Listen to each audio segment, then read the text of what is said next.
Good morning students. Last class के अंदर मैंने आपको एड्रिनल और द सुप्रारीनल ग्लैंड जो है जस्ट थोड़ा सा इंट्रोडक्शन दिया था इसका। ये मैंने आपके साथ डिस्कस कर लिया कि दो पार्ट्स में इसको डिवाइड किया गया है। आउटर पार्ट को बोला है कॉर्टेक्स, इनर पार्ट को बोला है मेड्यूला। ठीक है, today we will start with the adrenal cortex. तो हेडिंग डाल लीजिए आप लोग, इसका जो आउटर पार्ट है आपका that is the adrenal cortex.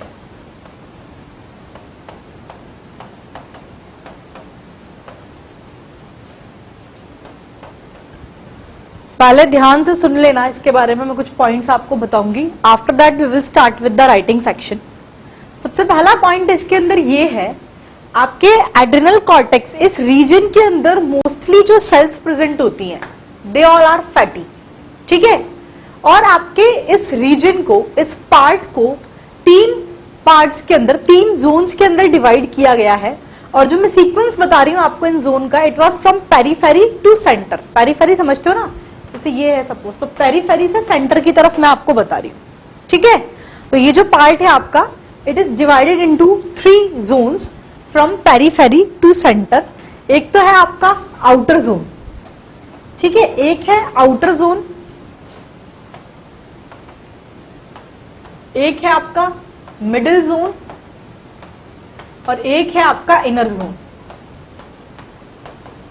ठीक है, आउटर जोन को जोना ग्लोमेरुलोसा भी बोलते हैं, इसको जोना फैसिकुलेटा और इसको जोना रेटिकुलरिस। लिख लीजिए, आउटर जोन को बोला मैंने जोना ग्लोमेरुलोसा, मिडिल जोन को बोल रही हूं मैं जोना फैसिकुलेटा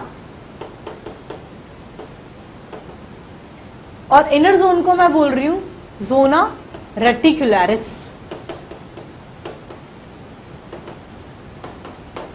ठीक है, ऐसे आपके एड्रिनल कॉर्टेक्स वाला जो एरिया है, इसको 3 रीजन्स के अंदर डिवाइड किया गया है फ्रॉम पेरीफेरी टू सेंटर।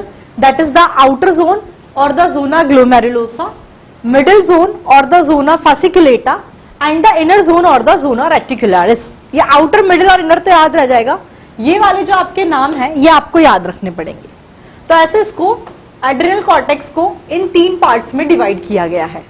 अब इन तीनों पार्ट्स के बारे में हम लोग डिस्कस करेंगे, तो मैं आपको बताती हूँ, ऐसे याद रख लेना। जो आपका आउटर जोन है, यानी कि जोना ग्लोमेरुलोसा से आपका एक हार्मोन सिक्रीट होता है जिसका नाम है हार्मोन मिनरलोकॉर्टिकॉइड्स।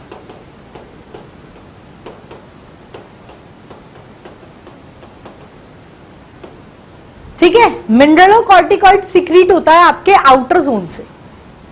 मिडिल जोन और जोना फैसिकुलाटा से, इससे जो हार्मोन सिक्रीट होता है ये है आपका ग्लूकोकॉर्टिकॉइड्स। और इनर जोन और जोना रेटिकुलरिस से स्मॉल अमाउंट के अंदर आपके सेक्स हार्मोन्स जो हैं ये सिक्रीट होते हैं।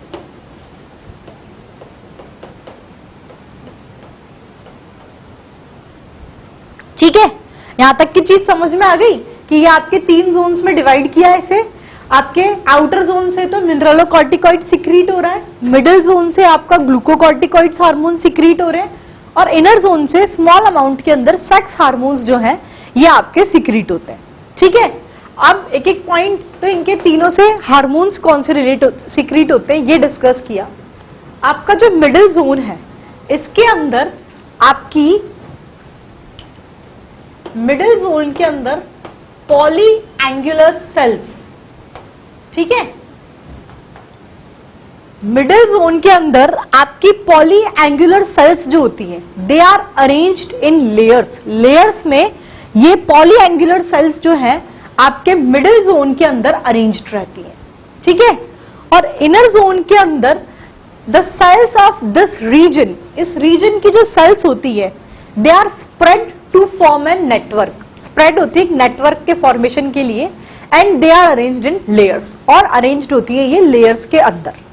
ये पॉइंट्स है आपके इन तीनों जोन्स के बारे में। ठीक है, इनकी सेल्स और इनसे कौन कौन से हार्मोन सिक्रीट हो रहे हैं ये। नेक्स्ट पॉइंट ये है, यहां तक क्लियर हो गया होगा सभी को। नेक्स्ट पॉइंट ये है आपके अबाउट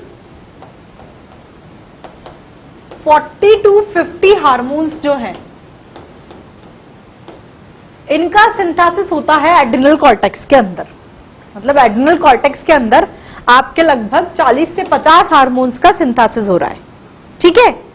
और ये जो 40 से 50 हार्मोन्स जिनका सिंथेसिस हो रहा है, ये सारे के सारे हार्मोन्स आपके स्टेरॉइड्स नेचर के हैं। They all are steroids in nature, ठीक है। और इनका जो बेसिक कॉन्स्टिट्यूएंट है ये है कोलेस्ट्रॉल, इसीलिए इन्हें अपन बोलते हैं कॉर्टिकोस्टेरॉइड्स।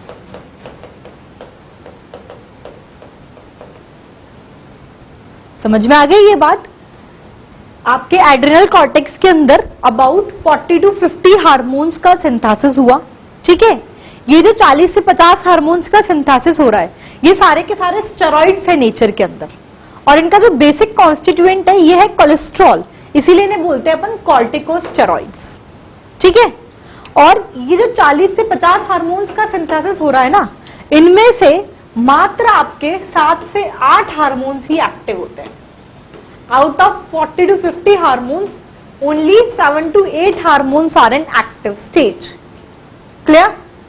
आया आपको यहां तक समझ में?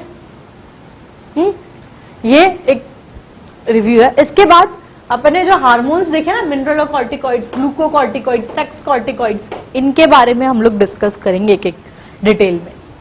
इतना समझ में आ गया आपको एड्रिनल कॉर्टेक्स के बारे में? चलो तो पहले इतना नोट आउट कर लेते हैं हम लोग।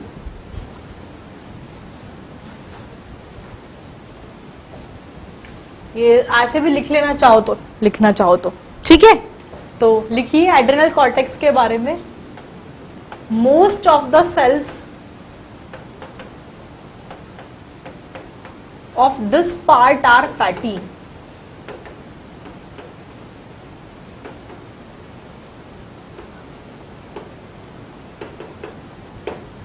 ठीक है। और इस रीजन्स को 3 जोन्स के अंदर डिवाइड किया गया है। This portion it is divided into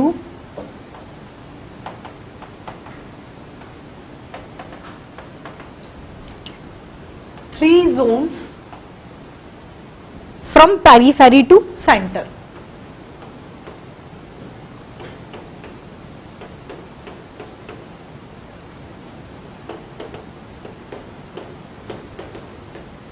ठीक है।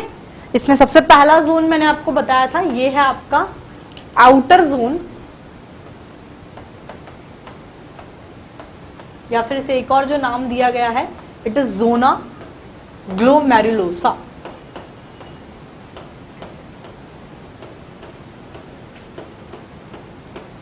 ठीक है। इसके बारे में मैंने क्या पॉइंट बताया था आपको, कौन सा हार्मोन का सिक्रीशन होता है आपके इस जोन से? मिनरलोकॉर्टिकॉइड्स। ठीक है, तो लिख लीजिए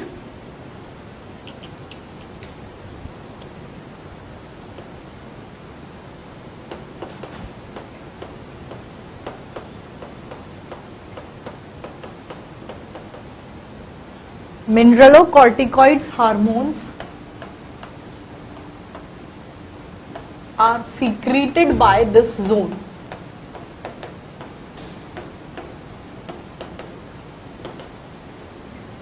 It is all about the outer zone or the zona glomerulosa.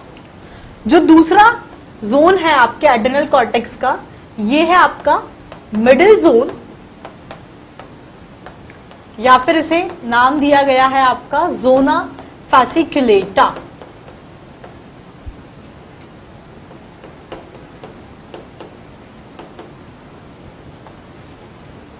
इससे कौन सा हार्मोन सिक्रीट होता है? ग्लूकोकॉर्टिकॉइड्स।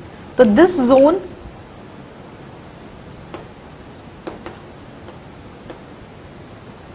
Secrete glucocorticoids. ग्लूकोकॉर्टिकॉइड्स का सिक्रीशन होता है इस जोन से आपके।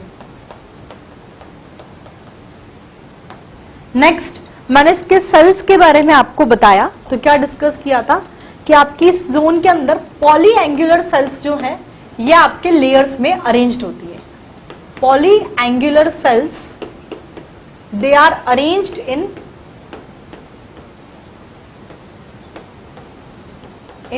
layers in this region। ठीक है, पॉलीएंगुलर सेल्स जो हैं ये अरेंज्ड होती हैं आपकी लेयर्स के अंदर, इस जोन के अंदर। ठीक है, नेक्स्ट आपका जो जोन है, it is the inner zone, या फिर इसे नाम दिया गया है जोना रेटिकुलरिस।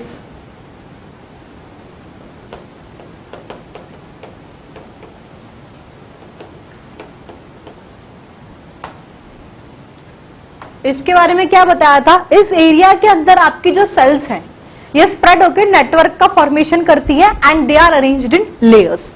तो लिख लीजिए, cells of this region they are spread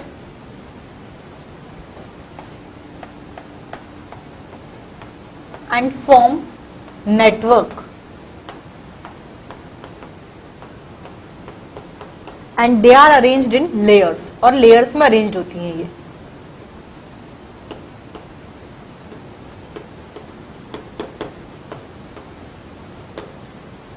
ठीक है, इस जोन से आपके कौन से हार्मोन सीक्रेट होते हैं, तो स्मॉल अमाउंट ऑफ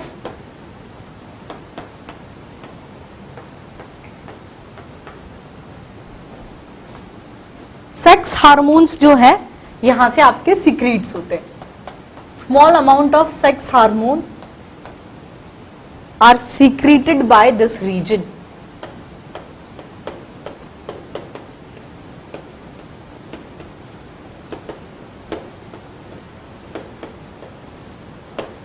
ठीक है, आया आपको समझ में। ये तो मैंने आपके एड्रिनल कॉर्टेक्स को जिन 3 जोन्स के अंदर डिवाइड किया गया है फ्रॉम पेरिफेरी टू सेंटर, इनके बारे में डिस्कस कर लिया। नेक्स्ट पॉइंट ये है, आपके एड्रिनल कॉर्टेक्स वाला जो पार्ट है इसके अंदर आपके अबाउट 40 to 50 हार्मोन्स का सिंथेसिस होता है। तो लिख लीजिए, about 40 to 50 hormones they are synthesized in the adrenal cortex।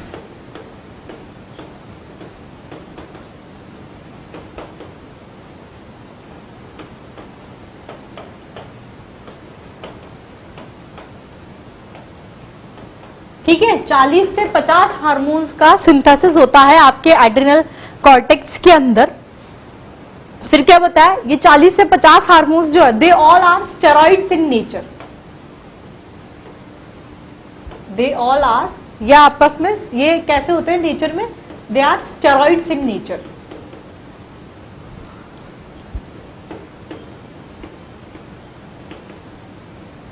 और इनका बेसिक कॉन्स्टिट्यूएंट क्या है, इट इज कोलेस्ट्रॉल, इसीलिए इसे क्या बोलते हैं अपन, कॉर्टिकोस्टेरॉइड्स। तो लिख लीजिए, and their basic constituent and their basic constituent is cholesterol।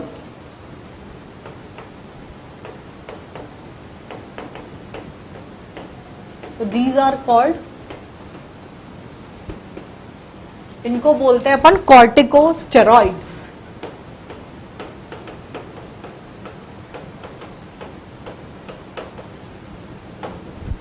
ठीक है, फिर नेक्स्ट पॉइंट मैंने आपको बताया, ये जो आपके 40 से 50 हार्मोन्स हैं, out of 40 to 50 हार्मोन्स,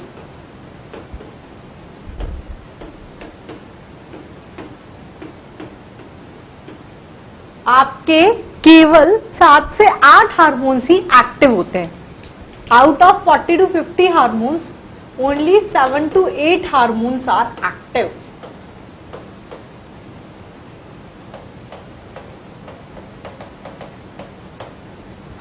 ठीक है, आगे आपको यहां तक समझ में, it is all about that.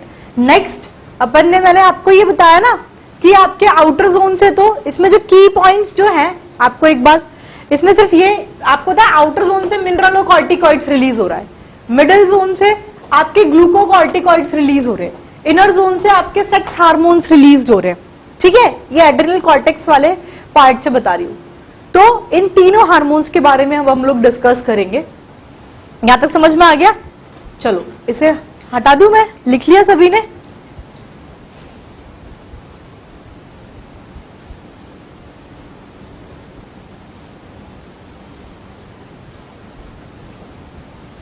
तो सबसे पहला पॉइंट ये लिखो, सबसे पहले आपके आउटर जोन से कौन सा हार्मोन रिलीज हो रहा था? It is mineralocorticoids. इसी के बारे में हम सबसे पहले डिस्कस करेंगे।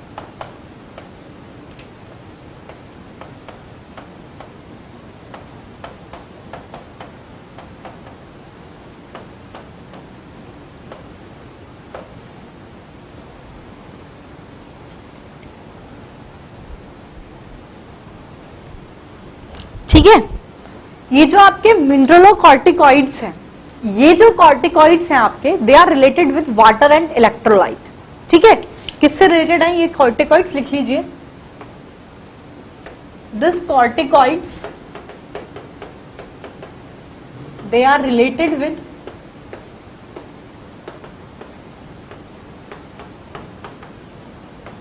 Water and electrolyte.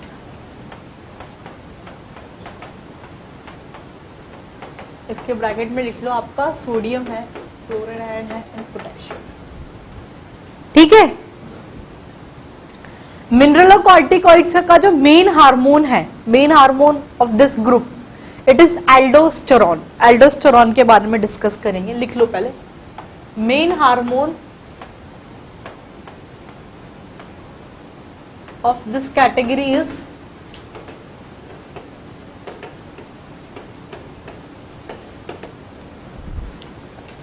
It is aldosterone.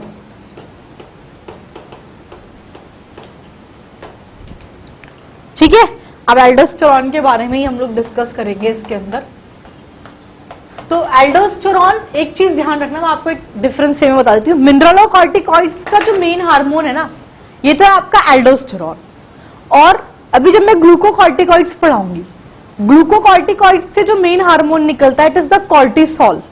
ठीक है, एल्डोस्टेरॉन को तो हम लोग बोलते हैं सॉल्ट रिटेनिंग हार्मोन, और जो ग्लूकोकॉर्टिकॉइड्स का जो मेन हार्मोन है, दैट इज द कॉर्टिसोल, उसे हम लोग बोलते हैं लाइफ सेविंग हार्मोन।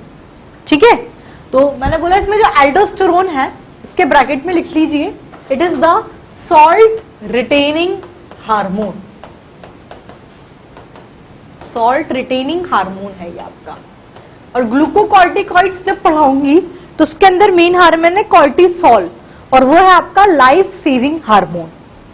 अब aldosterone, that is the salt retaining hormone के बारे में पॉइंट ये है, ये आपका मेनली एक्ट करता है डीसीटी यानी कि distal convoluted tubule and collecting duct of uriniferous tubule. यहां पर ये मेनली एक्ट करता है। कैसे करता है? आपके सोडियम पोटेशियम पंप को एक्टिवेट कर देता है, जिससे कि क्या होता है, आपके सोडियम और वाटर का तो रीअब्जॉर्प्शन को स्टिमुलेट करता है ये, और पोटेशियम और फॉस्फोरेट के एक्सक्रीशन को। इस तरह से आपका जो एल्डोस्टेरॉन है, it maintain the electrolyte balance. ठीक है, फ्लूइड वॉल्यूम, आपका क्या बोलते हैं, osmotic pressure of the blood and blood pressure, इन सबको मेंटेन करता है आपका एल्डोस्टेरॉन। समझ में आया कैसे? एल्डोस्टेरॉन जो कि आपका सॉल्ट रिटेनिंग हार्मोन है, ये मेनली कहां पर एक्ट करता है? ये हार्मोन, इसका मेन जगह कहां पर है जहां पर ये हार्मोन एक्ट करेगा? तो इट मेनली एक्ट ऑन, ये एक्ट करता है आपका, अभी आपने एक्सक्रीटरी नहीं पढ़ा तो ठीक है, नाम देख लो। एक तो है आपका distal convoluted tubule, DCT, and collecting duct of uriniferous tubule, collecting duct of uriniferous tubule. आपका एल्डोस्टेरॉन जो हार्मोन, सॉल्ट रिटेनिंग हार्मोन जो है, ये मेनली एक्ट करता है आपके DCT and collecting duct of uriniferous tubule पर। ठीक है, कैसे? बाय एक्टिवेटिंग द, ये क्या करता है, by activating sodium potassium pump. Sodium potassium pump को एक्टिवेट करके क्या होता है, which stimulate the, it stimulate, ये क्या स्टिमुलेट करता है, सोडियम पोटेशियम पंप जो एक्टिवेट हुआ ना, ये क्या करेगा, किसका रीअब्जॉर्प्शन कराता है, which stimulate the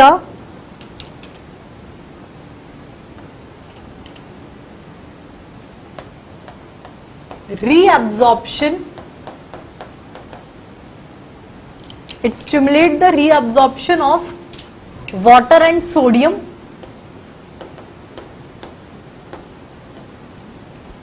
and excretion of potassium and phosphate.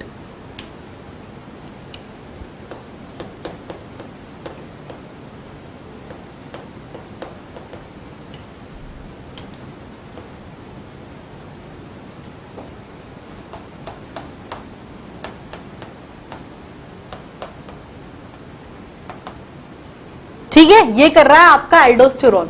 जिस तरह से आपका एल्डोस्टेरोन क्या करता है, एल्डोस्टेरोन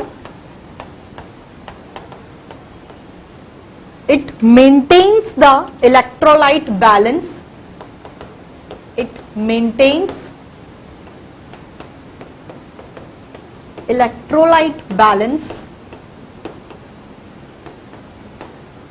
ठीक है, fluid volume, water fluid volume को मेंटेन करता है, आपका osmotic pressure of blood and blood pressure.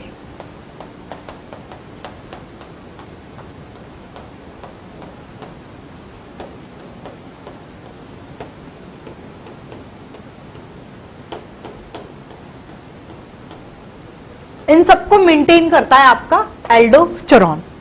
ठीक है, यहां तक समझ में आ गया कि आपके एल्डोस्टेरोन जो कि सॉल्ट रिटेनिंग हार्मोन है, मेनली एक्ट करता है आपके डीसीटी और collecting duct of uriniferous tubule में।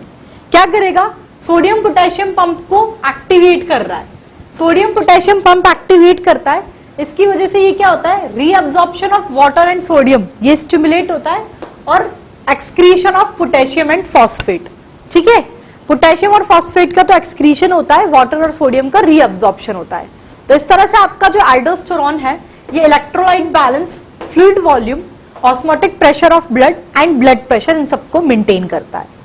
अब नेक्स्ट पॉइंट ये है, अगर ये जो हार्मोन है आपका एल्डोस्टेरोन, इसका हो हाइपोसीक्रीशन, यानी कि ये कम अमाउंट में अगर सीक्रीट हो तो इसकी वजह से क्या होगा, अगर एल्डोस्टेरोन का हाइपोसीक्रीशन होता है तो वाटर, सोडियम एंड क्लोराइड, इसका जो एक्सक्रीशन है यूरिन के अंदर ये बढ़ जाएगा और ब्लड के अंदर आपके पोटेशियम का कंसंट्रेशन बढ़ जाएगा, विच लीड्स टू हाइपोटेंशन, यानी कि ब्लड प्रेशर जो है ये कम हो जाएगा। इसकी वजह से ये होता है आपके एल्डोस्टेरोन के हाइपोसीक्रीशन की वजह से।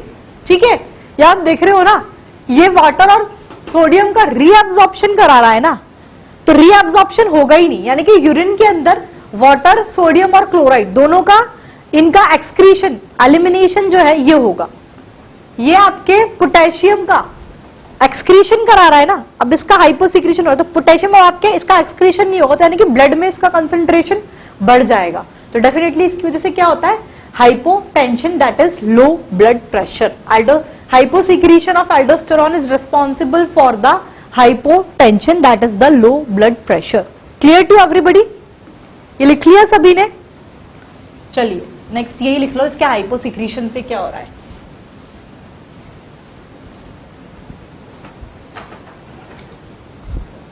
तो लिखिए नेक्स्ट पॉइंट,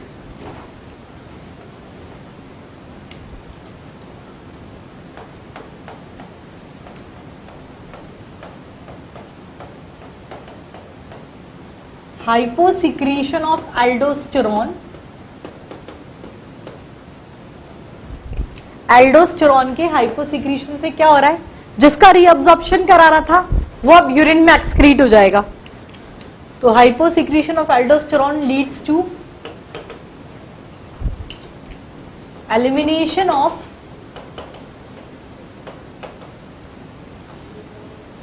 वाटर,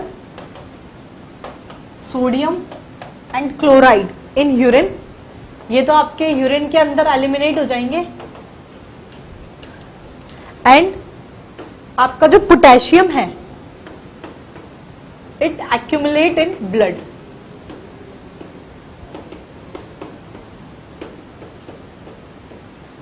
इसकी वजह से क्या होता है, it leads to hypotension, that is low blood pressure.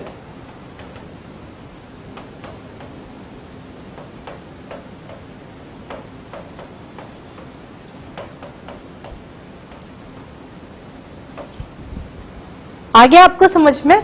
It is all about the mineralocorticoids. ठीक है, इसके पहले कि हम लोग ग्लूकोकॉर्टिकॉइड्स पर स्विच करें, एक बार सुन लो। मिनरलोकॉर्टिकॉइड्स आपको पता है, आपका जो आउटर जोन था उससे जो हार्मोन सीक्रेट हो रहा था मेनली, वो था आपका मिनरलोकॉर्टिकॉइड्स। मिनरलोकॉर्टिकॉइड्स वाली जो कैटेगरी है, इसके अंदर मेन हार्मोन है आपका एल्डोस्टेरॉन। एल्डोस्टेरॉन जो है ये मेन हार्मोन है आपके मिनरलोकॉर्टिकॉइड्स के अंदर। इस एल्डोस्टेरॉन को हम लोग क्या बोलते हैं? Salt retaining hormone. अब इसके बारे में मैंने आपको बताया, ये एल्डोस्टेरॉन जो है आपका, ये आपका डिस्टल कॉन्वोल्यूटेड ट्यूब्यूल और जो आपकी कलेक्टिंग डक्ट है यूरिनिफेरस ट्यूब्यूल की, collecting duct of uriniferous tubule and DCT, mainly ये हार्मोन यहां पर एक्ट करता है। कैसे एक्ट करता है? तो जो सोडियम पोटेशियम पंप है उसको एक्टिवेट करता है, जिसकी वजह से क्या होगा, वाटर और सोडियम का तो होता है रीअब्जॉर्प्शन, और पोटेशियम और फॉस्फेट जो है इसका होता है एक्सक्रीशन। फिर इसकी वजह से क्या हो रहा है, एल्डोस्टेरॉन किन किन चीजों को मेंटेन करता है? तो आपके electrolyte balance, fluid volume, osmotic pressure of blood and blood pressure, इसको ये मेंटेन करने का काम करता है। अब अगर इसी का हो हाइपोसिक्रीशन, यानी कि कम अमाउंट में सीक्रेट हो, तो जो इसका फंक्शन था ये डिस्टर्ब हो जाएगा। रीअब्जॉर्प्शन होता था वाटर और सोडियम का, तो वाटर, सोडियम और क्लोराइड का जो एक्सक्रीशन है ये होगा यूरिन के साथ। ठीक है, हाइपोसिक्रीशन से एल्डोस्टेरॉन के it leads to the elimination of water, sodium and chloride in urine. और पोटेशियम का जिसका एक्सक्रीशन होता था तो वो भी नहीं होगा, तो ये पोटेशियम आपके ब्लड के अंदर एक्यूमुलेट होगा। इट लीड्स टू, अब वाटर, सोडियम ये सब बाहर जा रहा है तो ब्लड प्रेशर कम ही होगा, तो it leads to hypotension, that is the low blood pressure. It is all about the mineralocorticoids which is secreted by outer zone or the zona glomerulosa. Clear to everybody? Next जो hormone था अपन ने पढ़ा था, जो कि middle zone थी जो आपकी, जिसको बोलते थे अपन जोना फैसिकुलेटा, इससे कौन सा हार्मोन सीक्रेट होता था? It is the glucocorticoids. इस हार्मोन का क्या रोल है हम लोग डिस्कस करेंगे। लिख लिया सभी ने? हटा दूं इसे? चलिए, अभी जब मिनरलोकॉर्टिकॉइड्स पढ़ाया था तब एक चीज बताई थी ना, ग्लूकोकॉर्टिकॉइड्स जो कैटेगरी है इसके अंदर जो मेन हार्मोन है आपका, इट इज द कॉर्टिसोल। ठीक है, और इसको अपन क्या बोलते हैं? अभी बताया था ना, एल्डोस्टेरॉन को बोला वाटर सॉल्ट रिटेनिंग हार्मोन, ऐसे कॉर्टिसोल्स को क्या बोलते हैं? हेडिंग डाल लीजिए ग्लूकोकॉर्टिकॉइड्स। लिख लो, main hormone come under this category, it is cortisol.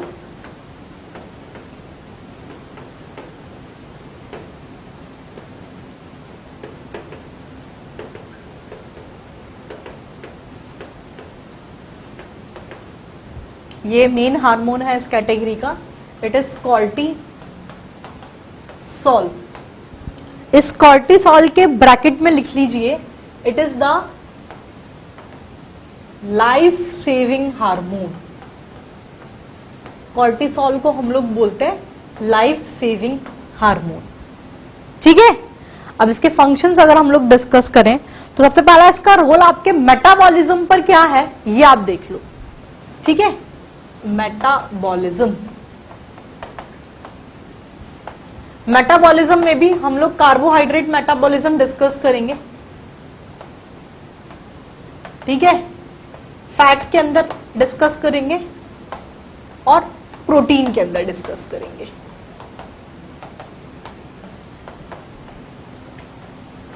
ठीक है, इतना समझ में आ गया? तो भी सिंपल सा है, ग्लूकोकॉर्टिकॉइड्स का main hormone cortisol which is known as the life saving hormone. अब इसका इफेक्ट हम मेटाबॉलिज्म पर देख रहे हैं सबसे पहले। अब मेटाबॉलिज्म की बात करें ना, तो मेटाबॉलिज्म में तीनों के अंदर डिस्कस करेंगे, कार्बोहाइड्रेट में क्या रोल है, फैट में क्या है और प्रोटीन में क्या है। तो सबसे पहले we will start with the carbohydrate. Carbohydrate के अंदर इट स्टिमुलेट ग्लूकोनियोजेनेसिस, ग्लूकोनियोजेनेसिस को स्टिमुलेट करता है, यानी कि ब्लड शुगर को बढ़ाएगा, जैसे अपन बोलते हैं हाइपरग्लाइसीमिया। ठीक है, तो कार्बोहाइड्रेट में तो ग्लूकोनियोजेनेसिस को बढ़ा रहा है। आपके फैट के अंदर क्या करता है, it stimulate lipolysis in adipose tissue adipose tissue के अंदर लाइपोलाइसिस को स्टिमुलेट करेगा। प्रोटीन के अंदर इट स्टिमुलेट प्रोटियोलाइसिस। ये आपके इसका रोल है इन तीनों के मेटाबॉलिज्म के ऊपर। ठीक है, चलो तीनों को कंसाइज वे में लिख लीजिए। आपके कार्बोहाइड्रेट में क्या कर रहा है ये, तो इट स्टिमुलेट ग्लूकोनियोजेनेसिस। अब ग्लूकोनियोजेनेसिस क्या है सबको पता होना चाहिए, ऑलरेडी हम लोग पढ़ चुके हैं सब ग्लूकोनियोजेनेसिस वगैरह। ठीक है, अभी तो मैं सिर्फ वर्ड ही लिखा रही हूं कि ग्लूकोनियोजेनेसिस को स्टिमुलेट करता है ये हार्मोन। इसकी वजह से क्या होगा, increase blood sugar, increase blood sugar, इसके ब्रैकेट में लिख लो हाइपरग्लाइसीमिया। ब्लड शुगर के बढ़ने को यही बोलेंगे ना। ठीक है, नेक्स्ट हम लोग फैट की बात करें। फैट के मेटाबॉलिज्म में इसका क्या रोल है, तो it stimulate lipolysis in adipose tissue. Adipose tissue के अंदर लाइपोलाइसिस को स्टिमुलेट करता है। प्रोटीन की बात करें तो प्रोटीन में क्या होता है, it stimulate proteolysis.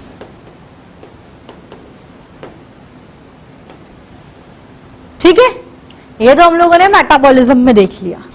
Next point is this कि आपका ये जो हार्मोन है, ये लिख लिया क्या सभी ने, हटा दो इसे।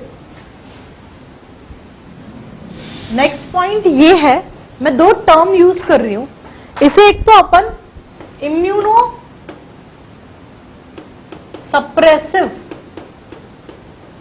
हार्मोन ये भी बोलते हैं, और इसे एक बोलते हैं एंटी इंफ्लामेटरी हार्मोन।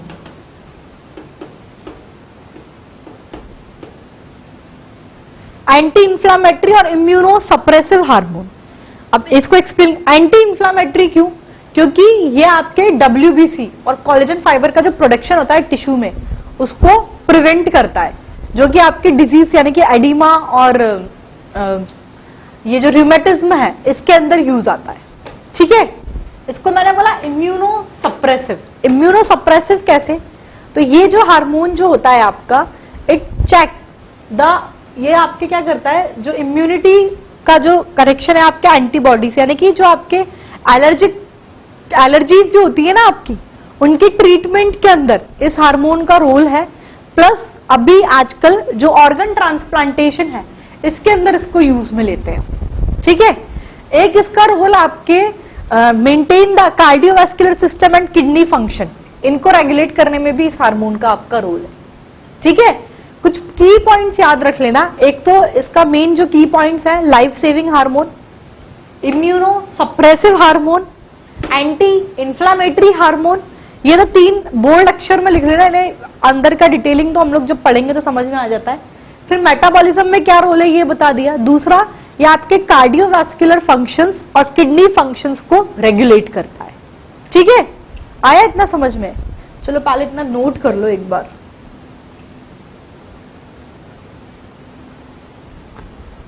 ठीक है, तो लिख लो चलो ये वाला पॉइंट। इसका मेटाबॉलिज्म पर क्या इफेक्ट है, मेटाबॉलिक इफेक्ट तो कार्बोहाइड्रेट, प्रोटीन और लिपिड तीनों के अंदर हम लोग देख चुके। नेक्स्ट पॉइंट लिख लो, this is anti inflammatory hormone.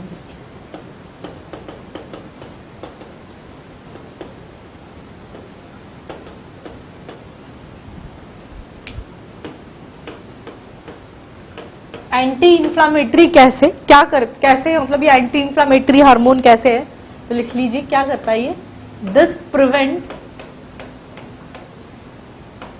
The action of WBC and collagen fibers on tissue।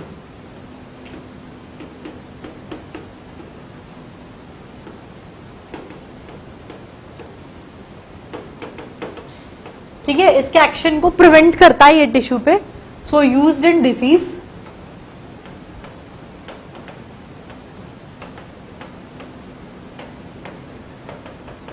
like edema and arthritis.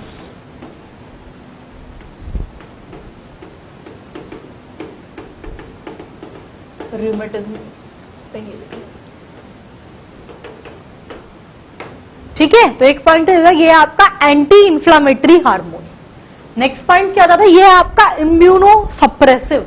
लिख लीजिए, this is immuno suppressive. Immuno suppressive कैसे? इम्यूनो सप्रेसिव क्या करता है? It check the reaction between the immunity and antibodies. तो इस वजह से आपकी एलर्जी की ट्रीटमेंट में इम्यूनो सप्रेसिव हार्मोन है, इसीलिए एलर्जी की ट्रीटमेंट में इसका यूज है। और आजकल जो ऑर्गन ट्रांसप्लांटेशन होता है उसके अंदर इसका रोल है। तो लिख लीजिए, दिस चेक द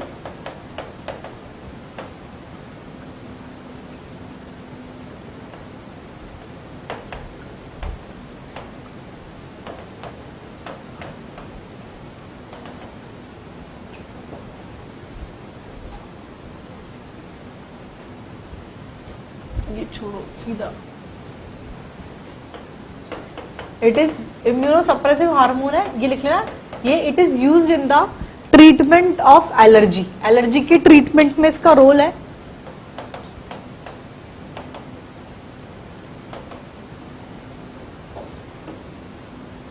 ठीक है, इम्यूनो सप्रेसिव हार्मोन है तो एलर्जी के ट्रीटमेंट में इसका रोल है। एंड नाउअडेज किसमें इसका यूज है? It is used in organ transplantation.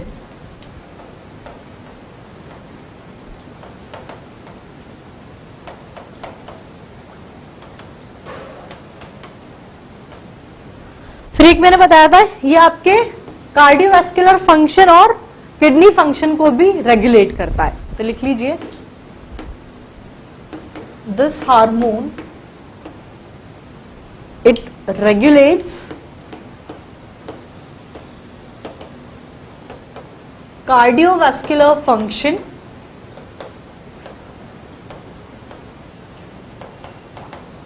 and kidney function।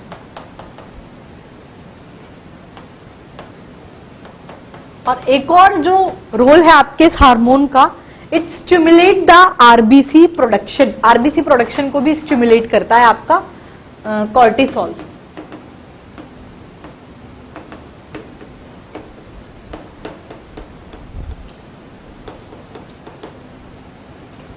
Clear? It is all about the glucocorticoids. आया समझ में? तो आपकी मिडिल जोन जो था यानी कि जोना फासिकुलेटा, इससे सीक्रेट होते थे आपके ग्लूकोकॉर्टिकॉइड्स। और ग्लूकोकॉर्टिकॉइड्स जो कैटेगरी है इसके अंदर आपका मेन हार्मोन है, it is the cortisol which is the life saving hormone. इसका हम लोगों ने मेटाबॉलिक इफेक्ट दे रखा कि कार्बोहाइड्रेट मेटाबॉलिज्म, फैट मेटाबॉलिज्म और प्रोटीन मेटाबॉलिज्म में क्या रोल है। तो कार्बोहाइड्रेट में तो ग्लूकोनियोजेनेसिस को स्टिमुलेट कर रहा है, फैट के अंदर लाइपोलाइसिस को स्टिमुलेट करता है आपके एडिपोज टिश्यू के अंदर, प्रोटीन के अंदर इट स्टिमुलेट द प्रोटियोलाइसिस। ये तो इसके मेटाबॉलिक इफेक्ट हो गए। दूसरे मैंने दो टर्म बताई, एक तो इसको बोलते हैं अपन एंटी इंफ्लामेटरी हार्मोन और एक बोलते हैं अपन इम्यूनो सप्रेसिव हार्मोन। ठीक है, एंटी इंफ्लामेटरी और इम्यूनो सप्रेसिव हार्मोन बोलते हैं। इम्यूनो सप्रेसिव है इसीलिए एलर्जी के ट्रीटमेंट में यूज आ रहा है और ऑर्गन ट्रांसप्लांटेशन के अंदर भी यूज करते हैं। एक क्या रोल है इस हार्मोन का? आपके कार्डियोवैस्कुलर फंक्शंस और आपके किडनी फंक्शंस को रेगुलेट करता है ये हार्मोन। दूसरा आरबीसी प्रोडक्शन को स्टिमुलेट करता है। ठीक है, it is all about the glucocorticoids which is secreted by the middle zone और द जोना फैसिकुलेटा। क्लियर?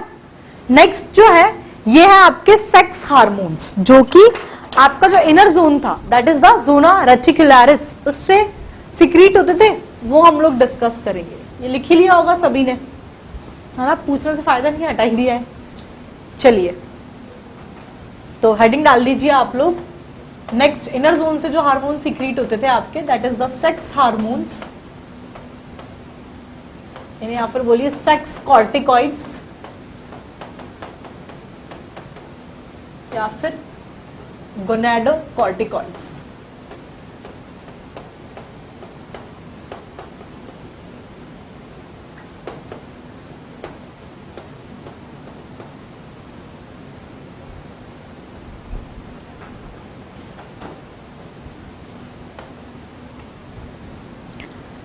गोनाडोकॉर्टिकॉइड्स आप सोच रहे होंगे ना क्या, तो hormone, sex hormone which is secreted by the adrenal cortex, उसको अपन बोलते हैं गोनाडोकॉर्टिकॉइड्स।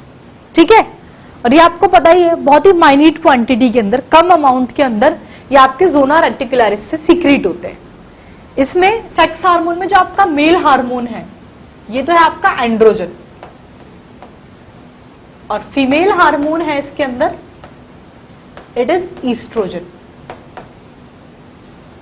और ये दोनों ही हार्मोन जो है एंड्रोजन एंड ईस्ट्रोजन, ये आपके मेन एंड वुमेन दोनों के अंदर सीक्रेट होते हैं। लेकिन आपके गोनेड्स से जो सेक्स हार्मोन सीक्रेट होते हैं वो क्या करते हैं, गोनेड से सीक्रेट होने वाले सेक्स हार्मोन आपके इस एड्रिनल कॉर्टेक्स से जो सेक्स हार्मोन सीक्रेट हो रहे हैं उसको इनएक्टिवेट कर देते हैं अपोजिट सेक्स के सेक्स हार्मोन्स को। लाइन सुनिएगा, बट ये मैंने बोला मेल और फीमेल, मेल हार्मोन है इसमें एंड्रोजन, फीमेल हार्मोन है ईस्ट्रोजन। अब चाहे मेल हो कैंडिडेट चाहे फीमेल कैंडिडेट, दोनों के अंदर ही ये दोनों हार्मोन, मेल और फीमेल दोनों हार्मोन जो है सीक्रेट होते हैं। फिर क्या होता है, लेकिन आपके गोनैड्स से जो सेक्स हार्मोन सीक्रेट होते हैं ना, hormone secreted by the gonads, it inactivate the sex hormone of opposite sex which is secreted by the adrenal cortex. मतलब जैसे सपोज फीमेल कैंडिडेट है, फीमेल कैंडिडेट का फीमेल हार्मोन था ईस्ट्रोजन है, लेकिन एंड्रोजन भी सीक्रेट हो रहा है, तो गोनेड से जो सेक्स हार्मोन सीक्रेट हो रहे हैं ना वो इस आपके एड्रिनल कॉर्टेक्स वाले पार्ट से जो सेक्स हार्मोन सीक्रेट हुए, इसमें अपोजिट सेक्स का जो सेक्स हार्मोन यानी कि एंड्रोजन जो है उसको इनएक्टिवेट कर देता है। ठीक है, फीमेल सेक्स हार्मोन ईस्ट्रोजन और प्रोजेस्टेरॉन ये तो आपके माइन्यूट क्वांटिटी के अंदर ही सीक्रेट होते हैं। चलो लिख लो, इतना समझ में आ गया ना ये। अभी और अच्छे से अगर डाउट होगा तो अभी बीच में क्लियर हो जाएगा। सबसे पहला पॉइंट तो यही है, जैसे गोनेडोकॉर्टिकॉइड्स क्या, sex hormone secreted by adrenal,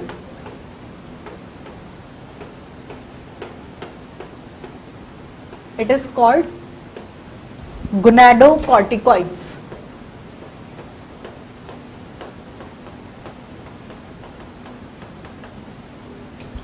फिर मैंने बताया जो सेक्स हार्मोन है they are secreted in very less amount by the zona reticularis.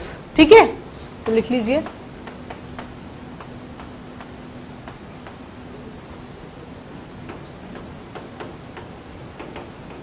Already discuss कर चुके ये लाइन, अपन पहले ही पढ़ाया था वहां पर, in less amount by zona reticularis. इसमें आपका मेल हार्मोन क्या है,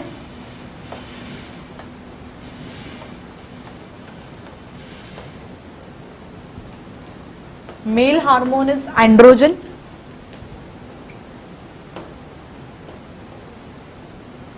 and female hormone is oestrogen.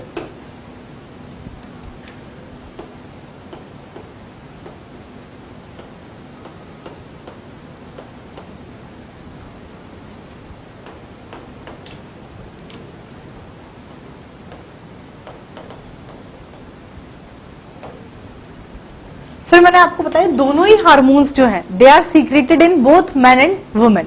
तो लिख लीजिए both hormones they are secreted in both man and women. ये लाइन समझ में आ गई? अब ये ध्यान से सुनना, ये वाली लाइन, दोनों हार्मोन्स जो है एंड्रोजन और ईस्ट्रोजन ये मैन और वुमेन दोनों के अंदर सीक्रेट हो रहे हैं, लेकिन बट आपके गोनैड से जो सेक्स हार्मोन सीक्रेट होते हैं ये क्या करते हैं, ध्यान से सुनिएगा, ये लाइन थोड़ी सी कंफ्यूजिंग है इसीलिए, but sex hormones secreted by gonads. अब आपके गोनैड से जो सेक्स हार्मोन सीक्रेट हो रहे हैं ये क्या करेंगे, दे इनएक्टिवेट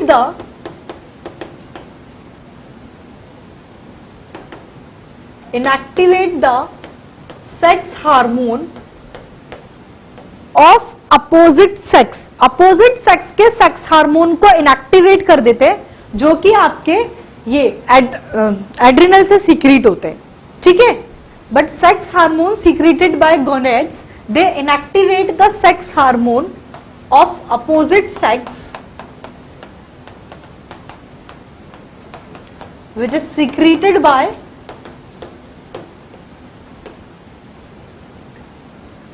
एड्रिनल। समझ में आ गया इस लाइन का मतलब? फिर से सुन लो, मैंने ये बोला ना, मेल हार्मोन एंड्रोजन है, फीमेल हार्मोन ईस्ट्रोजन है। चाहे मेल कैंडिडेट हो चाहे फीमेल कैंडिडेट हो, आपके एड्रिनल से दोनों के अंदर ही मेल और फीमेल सेक्स हार्मोन सीक्रेट हो रहे हैं। तो फिर क्या करते हैं, जो गोनैड्स, जो अब गोनैड से भी सेक्स हार्मोन का सीक्रेशन होता है ना आपके, और इस एड्रिनल से भी हो रहा है। तो गोनैड से जो सेक्स हार्मोन सीक्रेट होते हैं, ये आपके एड्रिनल से जो सेक्स हार्मोन सीक्रेट हो रहे हैं, तो उसमें जो सेक्स हार्मोन में जो अपोजिट सेक्स हार्मोन है उसको इनएक्टिवेट कर देते हैं। जैसे सपोज फीमेल है, फीमेल का सेक्स हार्मोन क्या है आपका? ईस्ट्रोजन। फीमेल में लेकिन आपका एंड्रोजन भी सीक्रेट हो रहा है, तो गोनैड्स क्या करेगा, फीमेल के अंदर इस एंड्रोजन को इनएक्टिवेट कर देगा, ठीक है। गोनैड से जो सेक्स हार्मोन सीक्रेट हो रहे हैं वो अपोजिट सेक्स के सेक्स हार्मोन को इनएक्टिवेट कर देता है, जो कि आपके एड्रिनल से सीक्रेट हुआ है। अभी शायद समझ में आ गया होगा सबको, कोई कंफ्यूजन नहीं होगा किसी को, ठीक है। तो ये हो गया पॉइंट। फिर नेक्स्ट पॉइंट इज, मैंने आपको बताया कि फीमेल सेक्स हार्मोन्स जो हैं आपके, फीमेल सेक्स हार्मोन्स आपका oestrogen and progesterone, they are secreted in minute quantity। ये बहुत कम सीक्रेट होते हैं,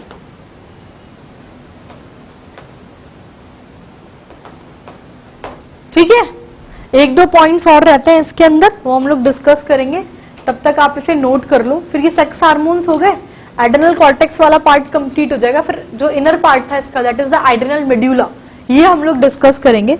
उसके पहले चलो इतना नोट कर लो पहले। और ये बहुत छोटा सा एम बना हुआ है, माइन्यूट है, MINUTE, ठीक है। दिख नहीं रहा हो पीछे वाले बच्चों को, तो कर लेना ऐसे,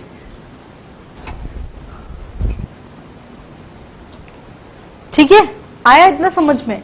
नेक्स्ट पॉइंट ये लिखो, ये जो आपके हार्मोन्स जो हैं, अब ये सेक्सुअल हार्मोन्स जो निकल रहे हैं, ये करते क्या है? तो this hormones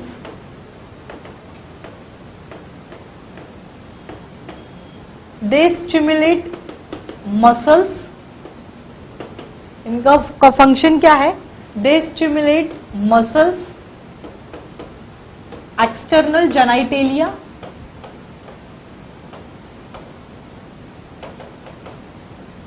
and sexual behaviour.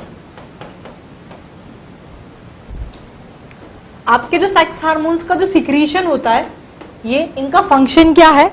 ये किन किन चीजों को स्टिमुलेट करते हैं? जो एक्सटर्नल जेनाइटल्स हैं उनको स्टिमुलेट करते हैं, मसल्स का स्टिमुलेशन करते हैं, और सेक्सुअल बिहेवियर को स्टिमुलेट करते हैं। ये इन हार्मोन्स का फंक्शन है, ठीक है। और ये लास्ट पॉइंट ये और लिख लो, जो मेल हार्मोन है ना, इट इज मेनली DHEA। क्या होता है ये? मैं इसका फुल फॉर्म लिखाऊंगी। Male hormone, it is mainly DHEA। DHEA का फुल फॉर्म लिख लो, it is dehydro epi androsterone. ये होता है आपका male hormone. Clear? It is all about the sex hormone which is secreted by the inner zone or the zona reticularis. Clear to everybody? समझ में आया? तो ये आपका कंप्लीट हुआ। अपन ने जब एड्रिनल पढ़ा था ना, एड्रिनल ग्लैंड, तो मैंने बताया कि दो पार्ट्स में डिवाइड किया था, आउटर पार्ट और इनर पार्ट में। इसके आउटर पार्ट को तो बोला हम लोगों ने एड्रिनल कॉर्टेक्स, इनर पार्ट को हम लोगों ने बोला एड्रिनल मेड्यूला, ठीक है। एड्रिनल कॉर्टेक्स मैंने सबसे पहले डिस्कस किया आपके साथ। एड्रिनल कॉर्टेक्स में मैंने बताया कि इस जो एड्रिनल कॉर्टेक्स वाला जो पार्ट है, इसको 3 रीजन्स के अंदर डिवाइड किया है, 3 जोन्स के अंदर डिवाइड किया है, पेरिफेरी से सेंटर की तरफ। That is the outer zone, जिसको अपन बोलते हैं जोना ग्लोमेरुलोसा, मिडिल जोन जिसको बोला जोना फैसिकुलेटा, और इनर जोन जिसको बोला मैंने जोना रेटिकुलारिस। अब इन तीनों जोनों से कौन कौन से हार्मोन सीक्रेट हो रहे हैं? आउटर जोन से सीक्रेट हुआ मिनरलोकॉर्टिकॉइड्स। मिडिल ऐसे याद रख लेना, अगर कंफ्यूज होता है ना किससे, मैं ऐसे याद रखती हूँ कि किससे ग्लूकोकॉर्टिकॉइड्स, हम लोग स्टूडेंट थे तो ऐसे याद रखते थे ऐसे, या वो कंफ्यूज होता था ना कि चलो ये तो ही रटा लगा लेते हैं कि ठीक है सेक्स हार्मोन सीक्रेट होते हैं, एक से ग्लूकोकॉर्टिकॉइड्स, एक से मिनरलोकॉर्टिकॉइड्स। अब यही कंफ्यूज, सेक्स हार्मोन वाला तो याद रह जाएगा, इजी है, लास्ट वाले से सेक्स हार्मोन सीक्रेट हो रहे हैं। ग्लूकोकॉर्टिकॉइड्स किससे सीक्रेट होते हैं, मिनरलोकॉर्टिकॉइड्स किससे सीक्रेट होते हैं, कंफ्यूज हो जाते हैं। तो ऐसे याद कर लेना, एम फॉर मिडिल जोन है ना, और एम फॉर मिनरलोकॉर्टिकॉइड्स है, एम दोनों सिनोनिम साथ में नहीं आएंगे, अपोजिट होगा। एम फॉर मिडिल जोन से एम फॉर मिनरलोकॉर्टिकॉइड सीक्रेट नहीं होता है, तो होगा मिडिल जोन से यानी कि ग्लूकोकॉर्टिकॉइड्स, और आउटर जोन से मिनरलोकॉर्टिकॉइड्स। मैं तो खुद जैसे याद करते थे बता देती हूँ, आप सोचते होंगे हम तो कंफ्यूज होते नहीं है, हो चाहिए आप जरूर ये बोल के जरूर कर देते हो, और ये उठपटांग ट्रिक है, समझ में भी नहीं आती। अगर नहीं होता तो कोई बात नहीं, मानो तो अपने मतलब एक होता है ना कि भाई आप भी मेरी तरह हो कि नहीं समझ में आता। जब हम लोग स्टूडेंट थे तो ऐसे याद करते थे कि अपोजिट हो रहा है इसके अंदर, middle zone M for middle zone है, तो एम फॉर मिडिल जोन से मिनरलोकॉर्टिकॉइड्स तो सीक्रेट नहीं होगा, तो बचा क्या ग्लूकोकॉर्टिकॉइड्स, तो वो सीक्रेट होता है, तो ऊपर वाले में टिका दो मिनरलोकॉर्टिकॉइड्स, ऐसे याद करते थे। ठीक है, फिर ये तीनों हार्मोन सीक्रेट होते हैं, ये पता लग गया। ठीक है, अब इन तीनों हार्मोन्स के बारे में हम लोगों ने डिस्कस किया। सबसे पहले we will start with the mineralocorticoids. Mineralocorticoids में मैंने क्या बताया, ये जो इस कैटेगरी के अंदर आपका जो मेन हार्मोन है वो था आपका एल्डोस्टेरॉन। एल्डोस्टेरॉन को क्या बोलते थे, सॉल्ट रिटेनिंग हार्मोन। ये क्या करता है एल्डोस्टेरॉन, एल्डोस्टेरॉन जो है आपके DCT that is the distal convoluted tubule और आपकी collecting duct of uriniferous tubule, यहां पर इसका एक्शन होता है, यहां पर ये एक्ट करता है। क्या करता है, सोडियम पोटेशियम पंप को एक्टिवेट कर रहा है। उससे क्या होगा, सोडियम पोटेशियम पंप एक्टिवेट होता है तो आपके वाटर और सोडियम का तो होता है रीअब्जॉर्प्शन, और पोटेशियम और फॉस्फेट का होता है एक्सक्रीशन। इस तरह से आपका एल्डोस्टेरॉन किन किन चीजों को मेंटेन करता है, electrolyte balance, fluid volume, osmotic pressure of the blood and blood pressure, इन सबको मेंटेन करता है आपका एल्डोस्टेरॉन। अगर इसी हार्मोन का हो हाइपोसीक्रीशन, यानी कि ये रिक्वायर्ड अमाउंट से कम क्वांटिटी के अंदर सीक्रेट हो, तो it will leads to hypo, क्या बोलते हैं उसको, लो ब्लड प्रेशर। ठीक है, इसकी वजह से ये होता है लो ब्लड प्रेशर। कैसे, इसमें क्या होगा कि जो आपका जिस करा क्या रहा था, वाटर और सोडियम का रीअब्जॉर्प्शन करा रहा था, ये रुक जाएगा, यानी कि वाटर, सोडियम और क्लोराइड ये तो आपके यूरिन के साथ निकल जाएंगे, और पोटेशियम को एक्सक्रीशन करा रहा था ना, पोटेशियम आपके ब्लड में एक्यूमुलेट हो जाएगा, तो इस वजह से होता है hypotension, that is low blood pressure. Hyposecretion of aldosterone leads to hypotension. Aldosterone करता क्या है, इलेक्ट्रोलाइट बैलेंस मेंटेन करता है, फ्लूइड वॉल्यूम मेंटेन कर रहा है, osmotic pressure of blood maintain कर रहा है, और ब्लड प्रेशर मेंटेन कर रहा है। कैसे कर रहा है सब बता दिया। ठीक है, नेक्स्ट हार्मोन पढ़ा हम लोगों ने ग्लूकोकॉर्टिकॉइड्स। ग्लूकोकॉर्टिकॉइड्स कैटेगरी के मेन हार्मोन है, इट इज कॉर्टिसोल।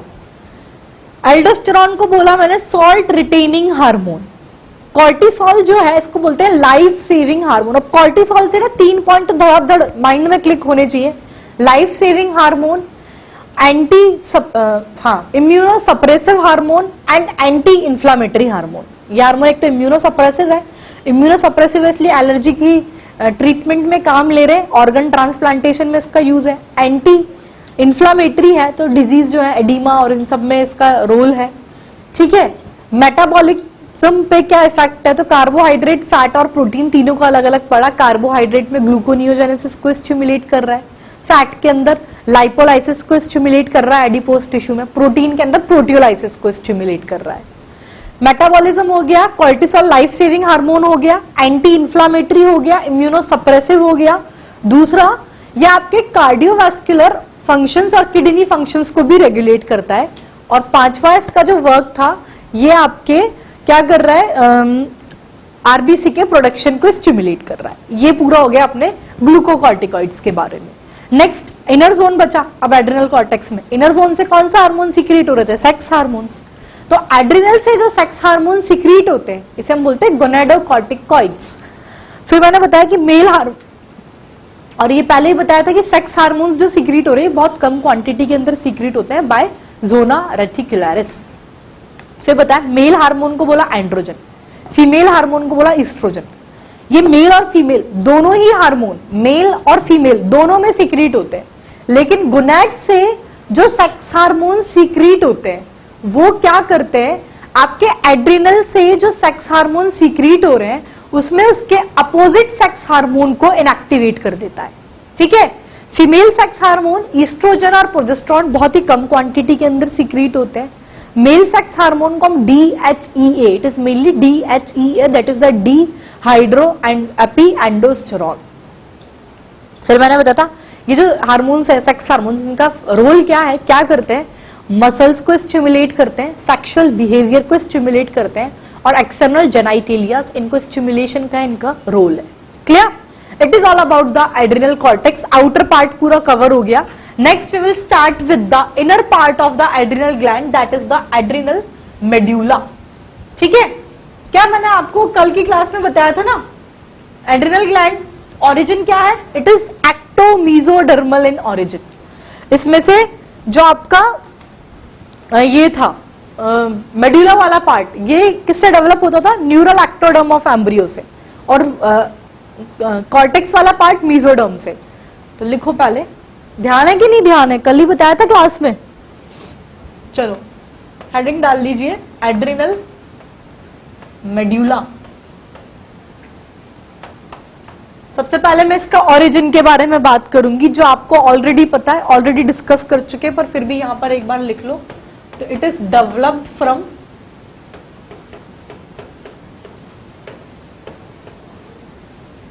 किससे डेवलप होता है, न्यूरल एक्टोडर्म ऑफ एम्ब्रियो।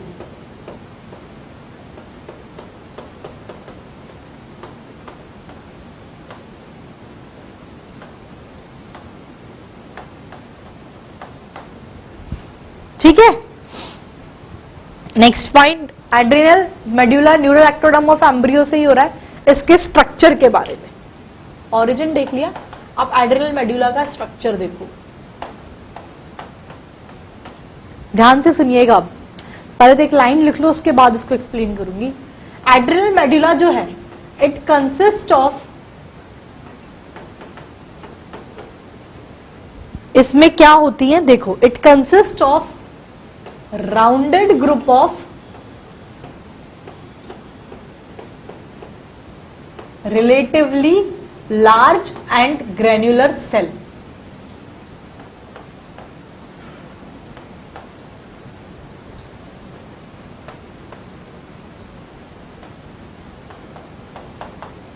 अब सुनिएगा ध्यान से मेरी बात, इसका स्ट्रक्चर डिस्कस कर रही हूं ना मैं आपसे एड्रिनल मेड्यूला का।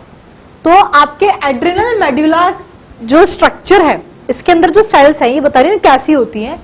तो rounded group of relatively large और ग्रेन्युलर सेल्स जो है, ये आपके एड्रिनल मेड्यूला में प्रेजेंट होती है। एग्जैक्टली ये है क्या, जो आपके सिंपैथेटिक नर्वस सिस्टम के अंदर जो सेल्स है ना, उसी की मॉडिफिकेशंस हैं ये cells. They are modified sympathetic nervous system.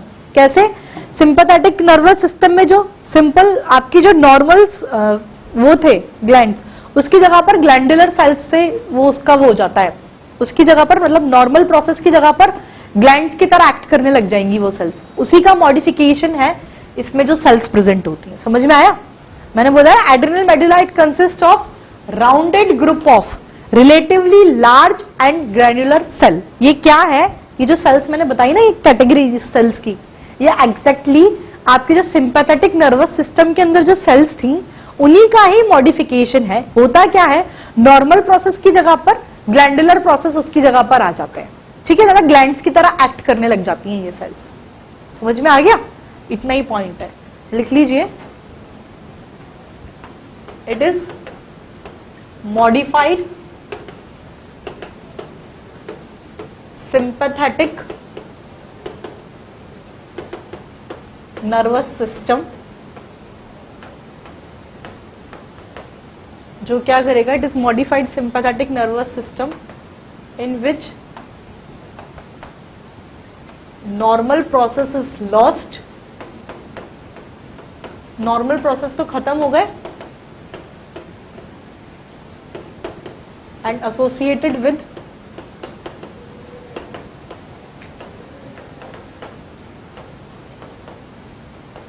Glandular functions.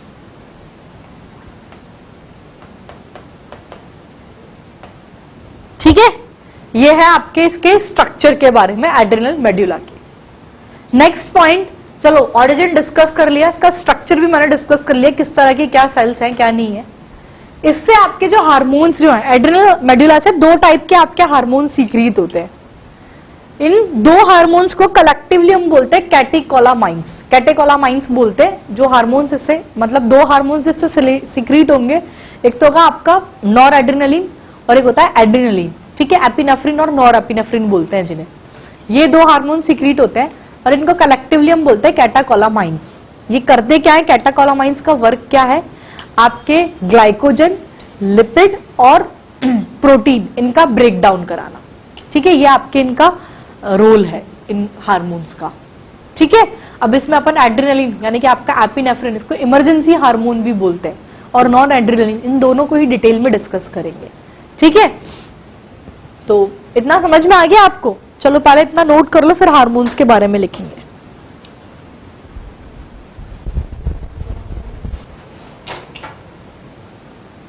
ठीक है, लिख लिया? एक पॉइंट ये लिख लो, ये तो बता दिया आपने कि ये सेल्स जो है आपके सिंपैथेटिक नर्वस सिस्टम की जो सेल्स है उन्हीं का मॉडिफिकेशन है। इन सेल्स को बोलते क्या है ये लिख लो, दिस सेल्स आर कॉल्ड, इस सेल्स को बोलते हैं अपन क्रोमेफिन सेल्स और फियोक्रोमोसाइट्स। ये सेल्स का हम बोलते हैं, दे आर कॉल्ड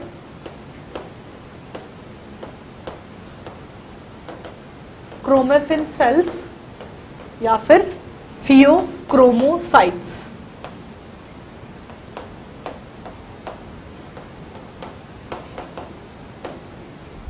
ठीक है, ये पॉइंट आप खुद लिख लेना, मैं नहीं लिख रही हूं, बोल देती हूं मैं आपको। ये जो सेल्स होती है ना, they are connected with the pre ganglionic motor fibre of sympathetic nervous system.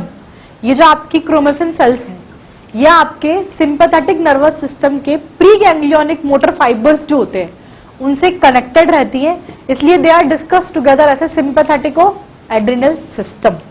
ठीक है, लिख लो, लिख ही देती हूं। दिस सेल्स, ये किससे कनेक्टेड रहती है, they are connected with the, they are connected with preganglionic motor fiber of sympathetic nervous system।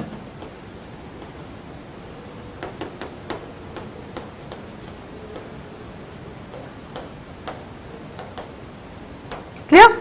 ये हो गया आपके स्ट्रक्चर के बारे में। सिर्फ आपको सेल्स का एक नाम ही एक्स्ट्रा लिखा है, बता तो दिया था, मॉडिफिकेशन है आपके सिंपैथेटिक नर्वस सिस्टम में जो सेल्स होती हैं, इन सेल्स को बोलते क्या है, क्रोमेफिन सेल्स और द फियोक्रोमोसाइट्स। और ये जो सेल्स है ये सिंपैथेटिक नर्वस सिस्टम में जो प्री गैंग्लियोनिक मोटर फाइबर होते हैं उनसे कनेक्टेड रहती है। ठीक है, next point, as I told you, it is about its hormones. ठीक है, तो एड्रिनल मेडुला से मैंने आपको बताया दो हार्मोन सीक्रीट होते हैं, इन दोनों हार्मोन्स को कलेक्टिवली बोलते हैं कैटेकोलामाइंस। तो लिख लीजिए,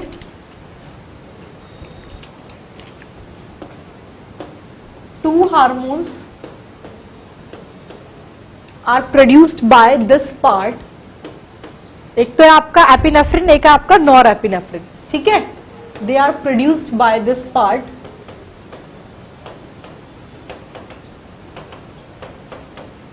और इन दोनों हार्मोन्स को कलेक्टिवली क्या बोलते हैं, they are collectively known as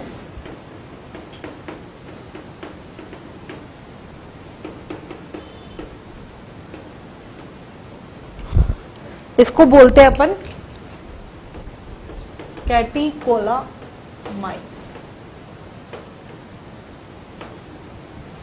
ठीक है, they are collectively known as catecholamines.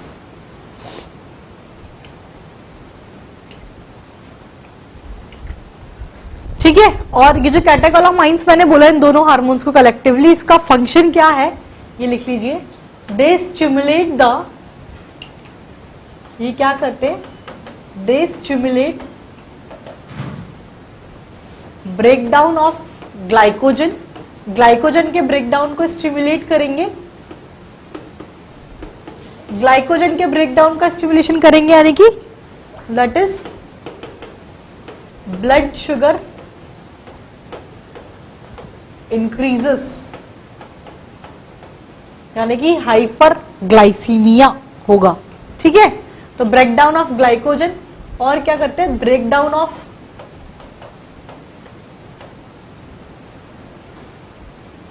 Lipid and protein, इनके ब्रेकडाउन को स्टिमुलेट करते हैं आपके कैटाकोलामाइंस। ठीक है, दो हार्मोन सीक्रेट होते हैं आपके मेडुला वाले पार्ट से, दोनों हार्मोन को कलेक्टिवली मैंने बोला कैटाकोलामाइंस।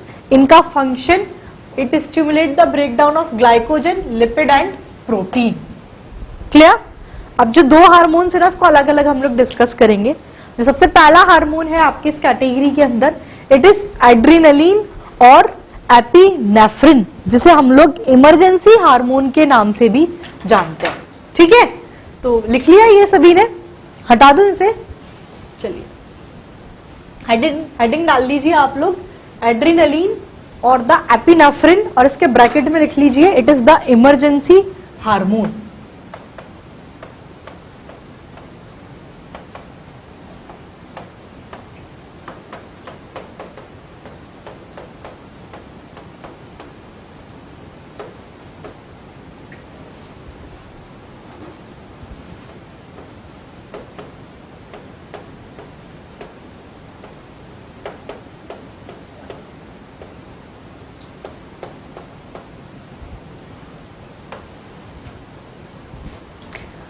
सबसे पहला पॉइंट तो इसके अंदर ये एड्रेनलिन के बारे में कि आपके एड्रिनल मेड्यूला से जितने भी हार्मोन सिक्रीट हो रहे हैं ना, उनका टोटल 80% पार्ट है आपका adrenaline.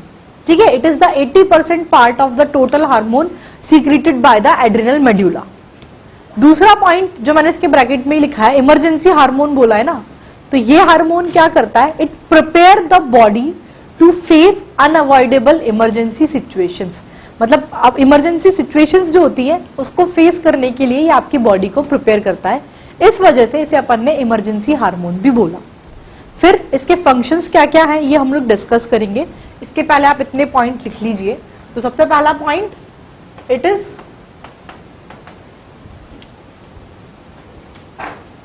80% of total hormone secreted bye adrenal medulla.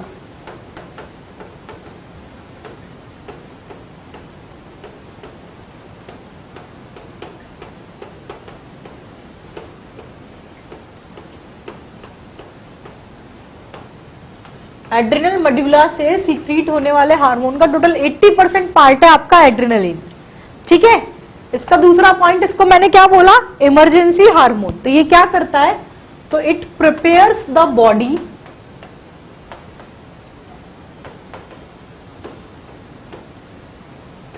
To face unavoidable emergency situations.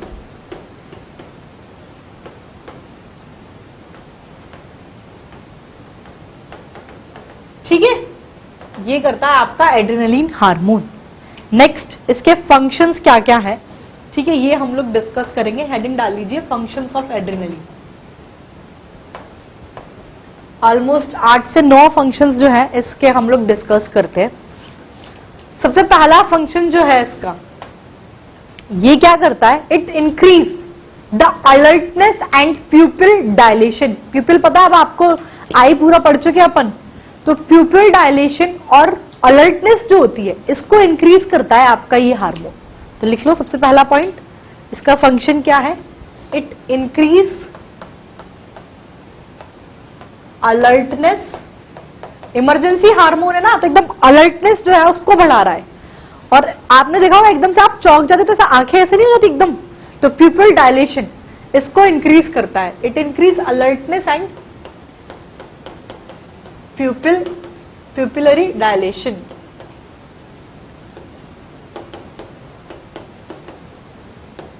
ठीक है, एक पॉइंट ये लिख लेना। और क्या करता है, इट स्टिमुलेट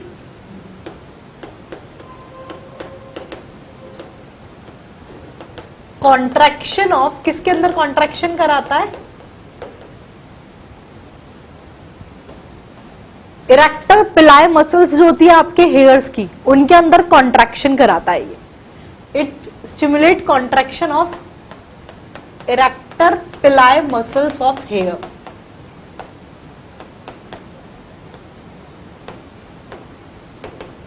तो हेयर आर रेज्ड और स्वीट ग्लैंड को स्टिमुलेट करता है, तो स्वीट का जो सिक्रीशन होता है वो भी बढ़ता है। ठीक है, hairs are raised and sweat increased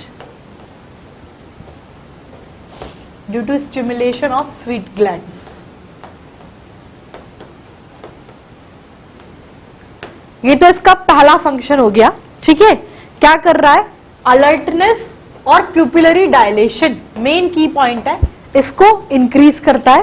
साथ के साथ जो आपकी इरेक्टर पिलाई मसल्स है हेयर की, उनके अंदर कॉन्ट्रैक्शन कराता है।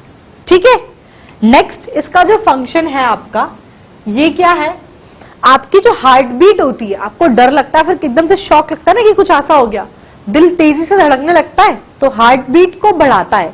इसकी वजह से ब्लड फ्लो जो है सर्कुलेशन में ये फास्ट हो जाता है। ठीक है, तो दूसरा फंक्शन क्या है, इट इंक्रीज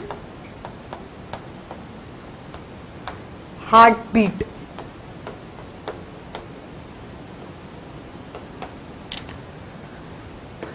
तो strength the contraction of heart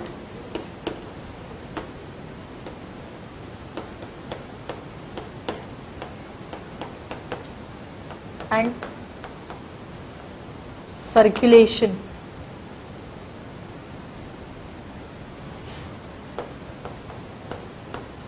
blood flow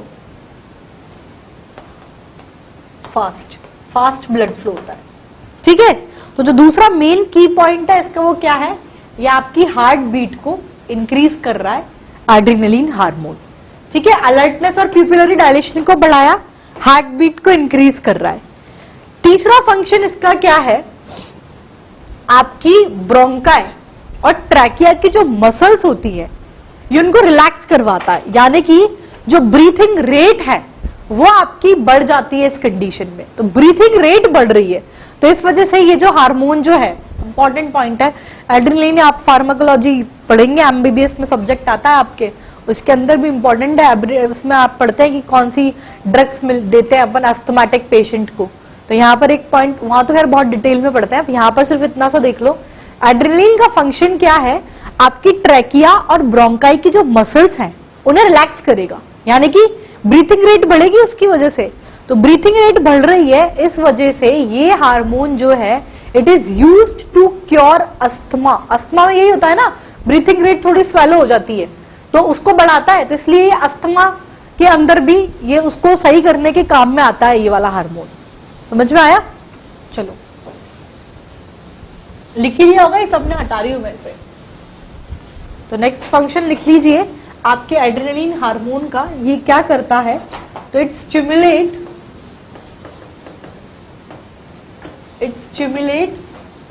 muscles of trachea and bronchi to relax.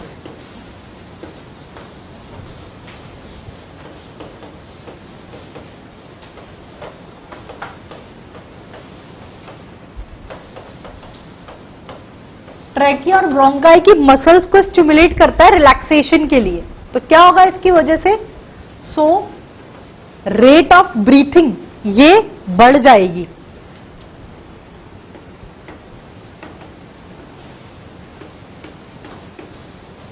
Rate of breathing it increased,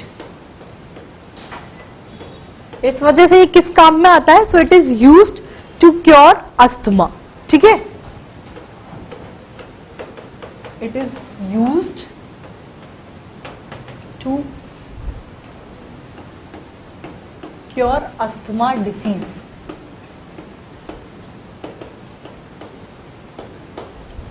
ठीक है, एक फंक्शन ये हो गया आपके एड्रेनलिन हार्मोन का। क्या किया इसने, ट्रैकिया और ब्रोंकाई की मसल के रिलैक्सेशन को स्टिमुलेट कराया, यानी कि रेट ऑफ ब्रीथिंग जो है ये यहां पर बढ़ गई। ठीक है, नेक्स्ट फंक्शन क्या है, आपके वैसोडाइलेशन कराता है, किसके अंदर, आपके ब्लड वेसल्स के अंदर ब्रेन, हार्ट, किडनी और स्केलेटल सिस्टम की तो ब्लड फ्लो जो है ये बढ़ रहा है। ठीक है, क्या करता है? It enhance the blood flow को बढ़ाता है। कैसे? By vasodilation of the blood vessels of heart, liver, kidney and the skeletal system. ठीक है, तो ब्लड फ्लो को इंक्रीज कर रहा है। ये नेक्स्ट फंक्शन है आपके एड्रेनलिन हार्मोन का, तो लिख लीजिए this hormone it enhance the blood flow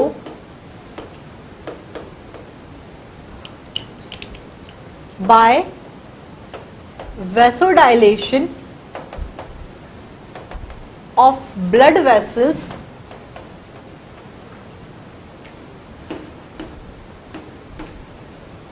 of brain,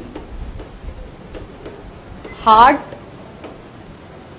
liver and skeletal system।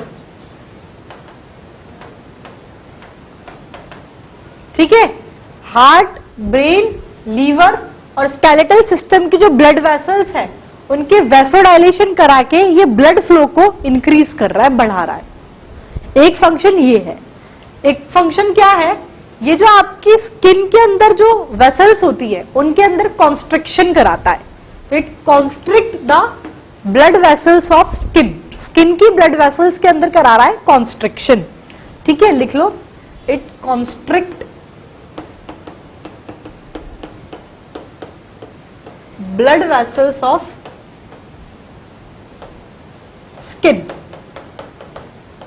ठीक है, एक तो स्किन की ब्लड वेसल्स के अंदर कॉन्ट्रैक्शन करा रहा है। दूसरा क्या करता है? आपका स्प्लीन जो है, स्प्लीन एक सॉफ्ट ऑर्गन है, पता है ना आपको। स्प्लीन के अंदर भी उसको भी एक कॉन्ट्रैक्ट करवाता है। तो उसके कॉन्ट्रैक्शन से क्या होगा? उसके अंदर जितना भी ब्लड स्टोर्ड है वो सारा का सारा ब्लड स्ट्रीम के अंदर वो उसे छोड़ देता है। तो ठीक है, तो एक फंक्शन ये है, it stimulate the contraction of spleen. Spleen के अंदर कॉन्ट्रैक्शन को स्टिमुलेट करेगा। तो स्प्लीन के अंदर जब कॉन्ट्रैक्शन होगा तो इसके कॉन्ट्रैक्शन से क्या होता है? स्प्लीन के अंदर आपका जो ब्लड स्टोर्ड है ये आपके ब्लड स्ट्रीम के अंदर वापस उसके अंदर इजेक्ट हो जाता है। ठीक है, it is the next function of the adrenaline hormone, that is it stimulate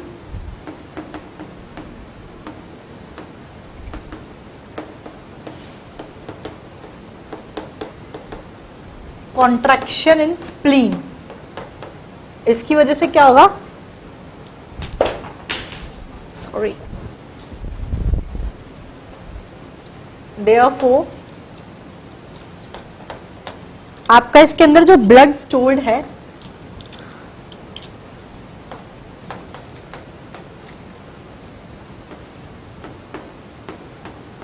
blood stored in spleen eject into the blood stream।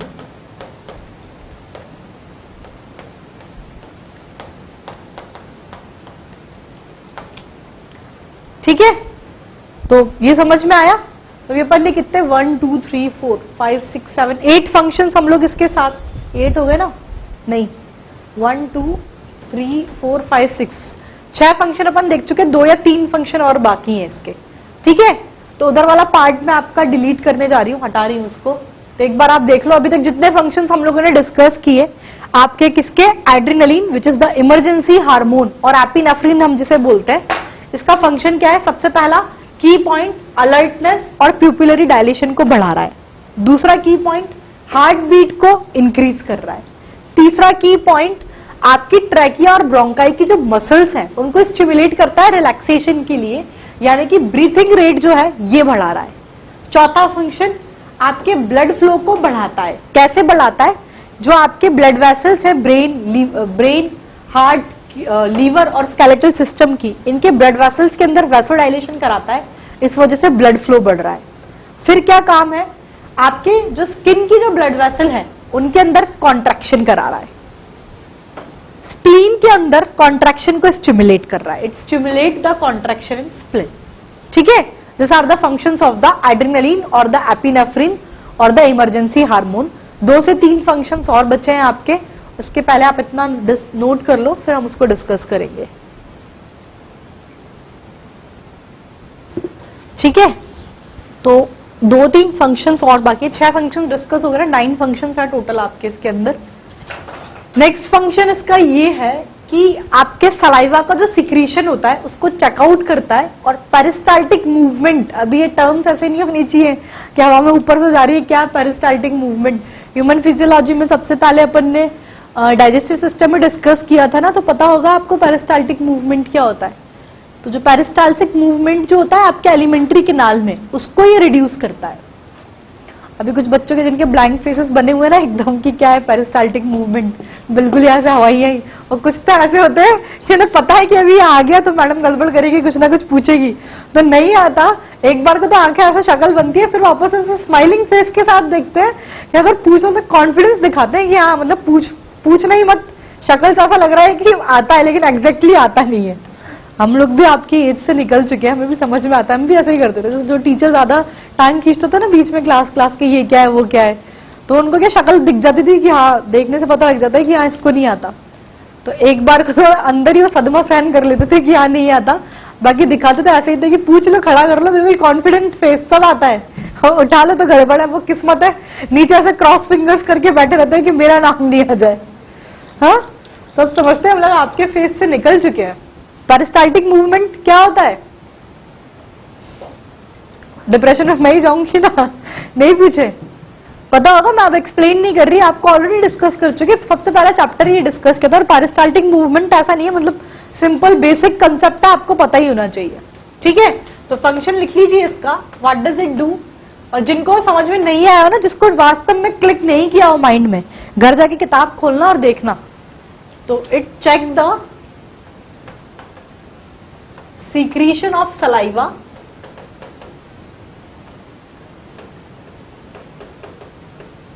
and decrease the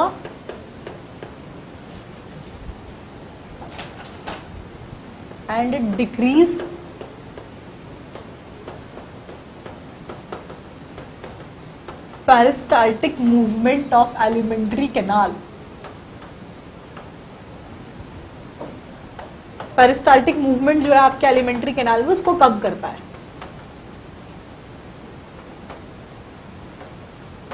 एक फंक्शन ये है, इस हार्मोन के इफेक्ट की वजह से आपके ब्लड क्लॉटिंग का जो टाइम होता है ये बढ़ जाता है। ठीक है, ब्लड क्लॉटिंग पता है ना, खून का थक्का वो जो जम जाता है, ब्लड क्लॉटिंग जो है वो जो है उसका टाइम जो है इंक्रीज हो जाता है ड्यू टू द एड्रेनलिन। तो लिख लीजिए, due to the effect of this hormone,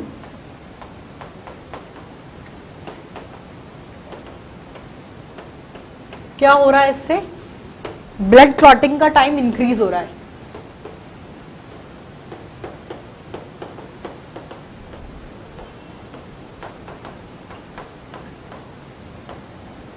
ठीक है, लास्ट फंक्शन जो है इसका, ये आपको पता होना चाहिए। आप सोच रहे होंगे ना, अभी मैंने सबसे पहले जब हार्मोन्स पढ़ाए थे तो मैंने ये बोला था एड्रिनल मेडुला से 2 हार्मोन सीक्रेट हो रहे थे आपका, यही एड्रेनलिन और नॉर एड्रेनलिन। अभी एड्रेनलिन के फंक्शंस डिस्कस किए हैं, लेकिन उसके पहले एड्रेनलिन के फंक्शन के पहले मैंने ये बोला था ना कि इन दोनों हार्मोन को कलेक्टिवली हमने क्या बोला, कैटेकोलामाइंस, और उसका फंक्शन क्या था, ग्लाइकोलाइसिस, सॉरी ग्लाइकोजन, लिपिड और प्रोटीन, इनका ब्रेक डाउन कराना। तो मैंने दुनिया भर के फंक्शन, पूरे 8 फंक्शन आपके साथ डिस्कस कर लिए, लेकिन वही एक फंक्शन नहीं लिखा है, तो वही फंक्शन यहाँ पे लिख लो जिसका फंक्शन है, इट स्टिमुलेट द, क्या करते हैं आपके एड्रेनलिन, इट स्टिमुलेट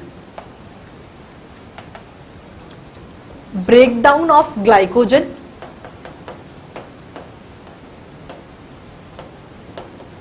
अब ये मैं नहीं लिख रही, इसके आगे आप लिख लेना ब्रेकडाउन ऑफ ग्लाइकोजन के बाद ही लाइन लिखना ग्लाइकोजन का ब्रेकडाउन, यानी कि ब्लड शुगर लेवल बढ़ रहा है। ठीक है, it stimulate the breakdown of glycogen, lipids and protein. Clear? It is all about the adrenaline और the epinephrine which is the emergency hormone. समझ में आ गया आपको? ये यहां पर हो गया आपके एड्रेनलिन के बारे में सब कुछ। अब लास्ट हार्मोन जो आपके एड्रेनल मेडुला से सीक्रेट होता है, एड्रेनल इस ग्लैंड में सिर्फ एक लास्ट टॉपिक बचा है, इससे अपने एड्रेनल कॉर्टेक्स, इसके तीनों जोन्स, इस तीनों जोन से निकलने वाले हार्मोन्स और उनके फंक्शंस डिस्कस कर लिए। एड्रेनल मेडुला जो इसका इनर पार्ट था, इससे निकलने वाले हार्मोन्स 2 थे, इसका स्ट्रक्चर डिस्कस किया। एक हार्मोन डिस्कस कर चुके, दैट इज द एड्रेनलिन और the epinephrine which is known as the emergency hormone. दूसरा हार्मोन है इसका आपका नॉर एड्रेनलिन। ये पूरा कुछ पार्ट अपन अब इसका अभी डिस्कस कर लेंगे। इसका कंट्रोल ऑफ ACTH सिक्रीशन कैसे क्या होता है ये मैं आपको डिस्कस करूंगी। उसके पहले इतना नोट कर लो आप लोग।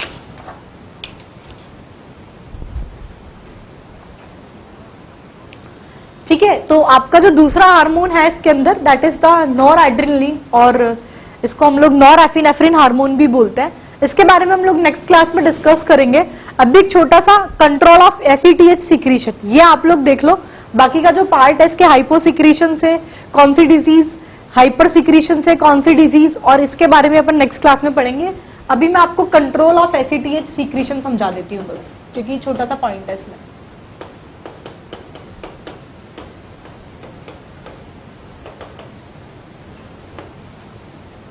देखिए क्या होता है, पहले आप चाहो तो मेरे साथ बना लो, फिर साथ के साथ करते जाना।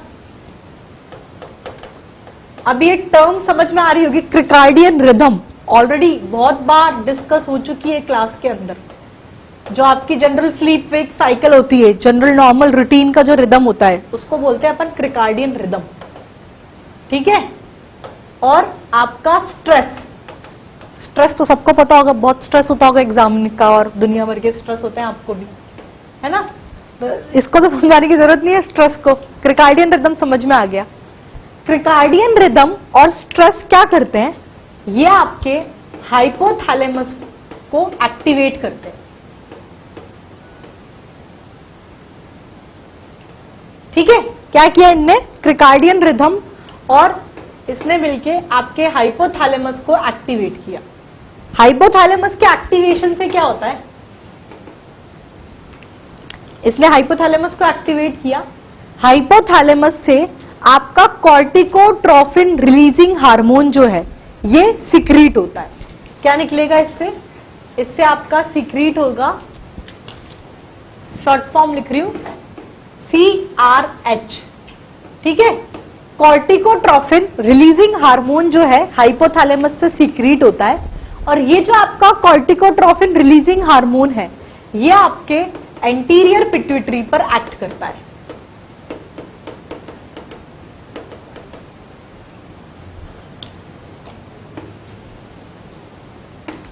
ठीक है, फिर इस कॉर्टिकोट्रोफिन रिलीजिंग हार्मोन ने एंटीरियर पिट्यूटरी पर एक्ट किया। फिर क्या होता है, आपके एंटीरियर पिट्यूटरी से आपका हार्मोन का सिक्रीशन होता है विच इज ACTH, एड्रेनोकॉर्टिकोट्रोफिक हार्मोन। ठीक है, इसका सिक्रीशन होगा आपके एंटीरियर पिट्यूटरी से।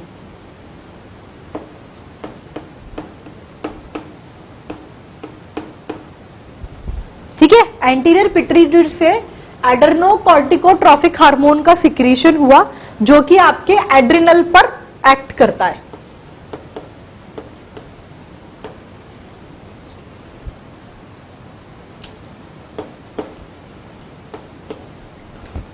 और इससे सिक्रीट होगा आपका कॉर्टिकोसोल।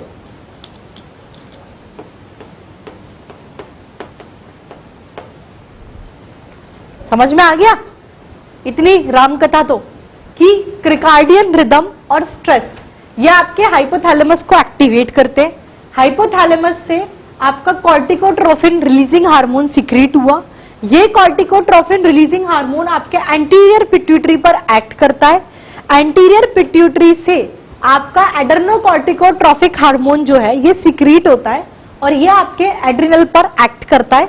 यहां से आपका कॉर्टिसोल जो है ये रिलीज होता है। अब क्या होता है, मैंने इसका कंट्रोल ऑफ ACTH सिक्रीशन बताया ना। एंटीरियर पिट्यूटरी से ये जो ACTH सिक्रीट हो रहा है इसका आपका नेगेटिव फीडबैक भी होता है पिट्यूटरी पर, एंटीरियर पिट्यूटरी पर। क्या होता है, अगर आपके एंटीरियर पिट्यूटरी से ACTH एड्रेनोकॉर्टिकोट्रोफिक हार्मोन का ज्यादा सिक्रीशन हो रहा है तो इसका एक नेगेटिव फीडबैक भी जाता है एंटीरियर पिट्यूटरी पर, जिससे कि क्या है, ज्यादा सिक्रीशन हो रहा है ना अगर इसका, तो इसको ये रोक देता है तो वो मेंटेन हो जाता है। समझ में आया, मतलब एक तो एड्रेनोकॉर्टिकोट्रोफिक हार्मोन जो रिलीज होता है इससे वो एड्रिनल पर तो एक्ट करता ही है, पर इसका नेगेटिव इफेक्ट भी है एंटीरियर पिट्यूटरी पर।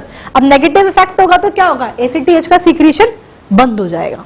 ठीक है, फिर मैंने बोला एड्रेनलिन पर एक्ट किया है इसने, एड्रेनलिन से आपका कॉर्टिसोल सीक्रेट होता है। अगर कॉर्टिसोल का कंसंट्रेशन बढ़ जाता है, increase in the concentration of cortisol, इसका नेगेटिव इंपैक्ट है एक तो आपके हाइपोथैलेमस के ऊपर और एक आपके एंटीरियर पिट्यूटरी के ऊपर। ठीक है, अब डेफिनेट सी बात है, कॉर्टिकोसोल का सीक्रेशन जब कॉर्टिसोल इंक्रीज हो गया, इसका अगर नेगेटिव इंपैक्ट हाइपोथैलेमस पे होगा तो यहाँ के सारे फंक्शंस रुक गए, और इसका नेगेटिव इंपैक्ट अगर एंटीरियर पिट्यूटरी पर आएगा तो यहाँ से सारी चीजें खत्म हो जाती है, मतलब ये बंद हो जाएगा आगे का प्रोसेस। समझ में आ गया? It is all about the control of ACTH secretion. समझ में आ गई ये चीज? एक बार और देख लो, स्ट्रेस और क्रिकार्डियन रिदम, इनने आपके हाइपोथैलेमस को एक्टिवेट किया। हाइपोथैलेमस से कॉर्टिकोट्रोफिन रिलीजिंग हार्मोन जो है ये सीक्रेट होता है। ये हार्मोन आपके एंटीरियर पिट्यूटरी पर एक्ट करता है। एंटीरियर पिट्यूटरी से एड्रेनोकॉर्टिकोट्रोफिक हार्मोन जो है ये सीक्रेट होता है, जो कि आपके एड्रिनल पर एक्ट करता है। इस एड्रिनल से कॉर्टिसोल निकलता है। और ठीक है, फिर मैंने क्या बोला, एंटीरियर पिट्यूटरी से जो एड्रेनोकॉर्टिकोट्रोफिक हार्मोन निकला, इसका नेगेटिव इंपैक्ट भी होता है आपके एंटीरियर पिट्यूटरी पर। क्यों? जैसे एसीटीएच का सीक्रेशन सपोज करो बढ़ रहा है, तो इसको कम करना है मुझे, तो इसका नेगेटिव इंपैक्ट जाएगा आपके एंटीरियर पिट्यूटरी पर, तो ये एसीटीएच का सीक्रेशन यहाँ पे बंद हो जाएगा। ठीक है, फिर एड्रिनल से जो कॉर्टिसोल निकला, ये कॉर्टिसोल जब बढ़ जाता है तो ये क्या करता है, इसका नेगेटिव इंपैक्ट दो जगह पर है। एक तो आपके हाइपोथैलेमस पर नेगेटिव इंपैक्ट डालता है, एक आपकी एंटीरियर पिट्यूटरी पर नेगेटिव इंपैक्ट डालता है। हाइपोथैलेमस पर अगर इसका नेगेटिव इंपैक्ट होगा तो क्या होगा, इसके बाद के जो सारे प्रोसेस है, हाइपोथैलेमस से कॉर्टिकोट्रोफिन रिलीजिंग हार्मोन सीक्रेट ही नहीं होगा, ये सारे प्रोसेस खत्म, मतलब खत्म इन द सेंस बंद हो जाएंगे, ये आगे के प्रोसेस कंटिन्यू रहेंगे। अगर कॉर्टिसोल का नेगेटिव इंपैक्ट होगा एंटीरियर पिट्यूटरी पर, तो यहां तक का तो सब चल रहा है, फिर ये इससे एड्रेनोकॉर्टिकोट्रोफिक हार्मोन का रिलीज ही नहीं होगा, यहां से ये पूरा प्रोसेस बंद हो जाएगा। Clear? It is all about the control of ACTH secretion. Next class के अंदर 10-15 मिनट का टॉपिक बचा है ये आपका एड्रिनल के अंदर। एक तो इसका हाइपो सीक्रेशन हाइपर सीक्रेशन से क्या होता है, और नॉन एड्रिनलिन और नॉरएपिनेफ्रिन हार्मोन अपन नेक्स्ट क्लास में डिस्कस करेंगे। Then it will end up with this. 2-3 lectures और बचे, ये भी खत्म होने वाला है। जिन बच्चों ने अभी तक भी पढ़ना शुरू नहीं किया है वो कर लो, और आज की क्लास जाके एनसीईआरटी देखना। अब एनसीईआरटी में एक बार में अब ये भी अपन यहीं पे करने लग गए, बिल्कुल स्पून फीडिंग की आदत हो गई है आपको। हमें भी कॉन्फिडेंस आता नहीं है, आप लोग पता नहीं करते हो कि नहीं करते। देखो थोड़ा सा मैं खोल के दिखा देती हूँ आपको। अब इसलिए यहाँ से तो इतना अच्छा विजन आएगा नहीं, इसका घर जाकर ही पढ़ना है। क्यों मैं इसको बता रही हूँ, अपन ने आज जो भी चीज डिस्कस की ना, एड्रेनल ग्लैंड ये just with in a paragraph इसने खत्म कर रखा है, पर अब आप घर जाकर पढ़ना। अपन ने जो तीनों जोन्स पढ़े, हार्मोन्स पढ़े, बस उन्हीं की डिटेलिंग इसने क्या है बिल्कुल कॉन्साइज्ड वे में दे रखी है। तो पढ़ना, नाम आ गया ना तो इंपॉर्टेंट सारा है, पूछ कुछ भी सकता है। इसको शुरुआत इससे मत करना और ज्यादा डेढ़ होशियारी मत लगाना कुछ चीज में कि बस इतना पढ़ के खत्म कर दे। पढ़ो ये, उसके बाद एनसीईआरटी जरूर देखना। ठीक है, अब ये एनसीईआरटी, अब इसमें कुछ ऐसा है नहीं मेरे हिसाब से, कोई लाइन ऐसी नहीं है जो अपन ने नहीं डिस्कस की है, सारा कुछ हो गया है। बस कंडीशन वही है, पहले क्लास नोट्स पढ़ना, उसके बाद एनसीईआरटी उठाना, तब आपको अच्छे से समझ में आएगी एनसीईआरटी। ठीक है, ये किताब अब तो क्लास में मैं भी लाने लग गई हूँ, आप लोगों के लिए कैरी करने लग गए, तो आप लोग भी घर जाके जहमत उठा लिया करो इसे। इतना टाइम नहीं लगेगा, क्लास नोट्स के बाद 10 मिनट, हार्डली 10 से 15 मिनट लगेंगे ये पढ़ने के बाद उसे पढ़ने में। ठीक है, थैंक यू।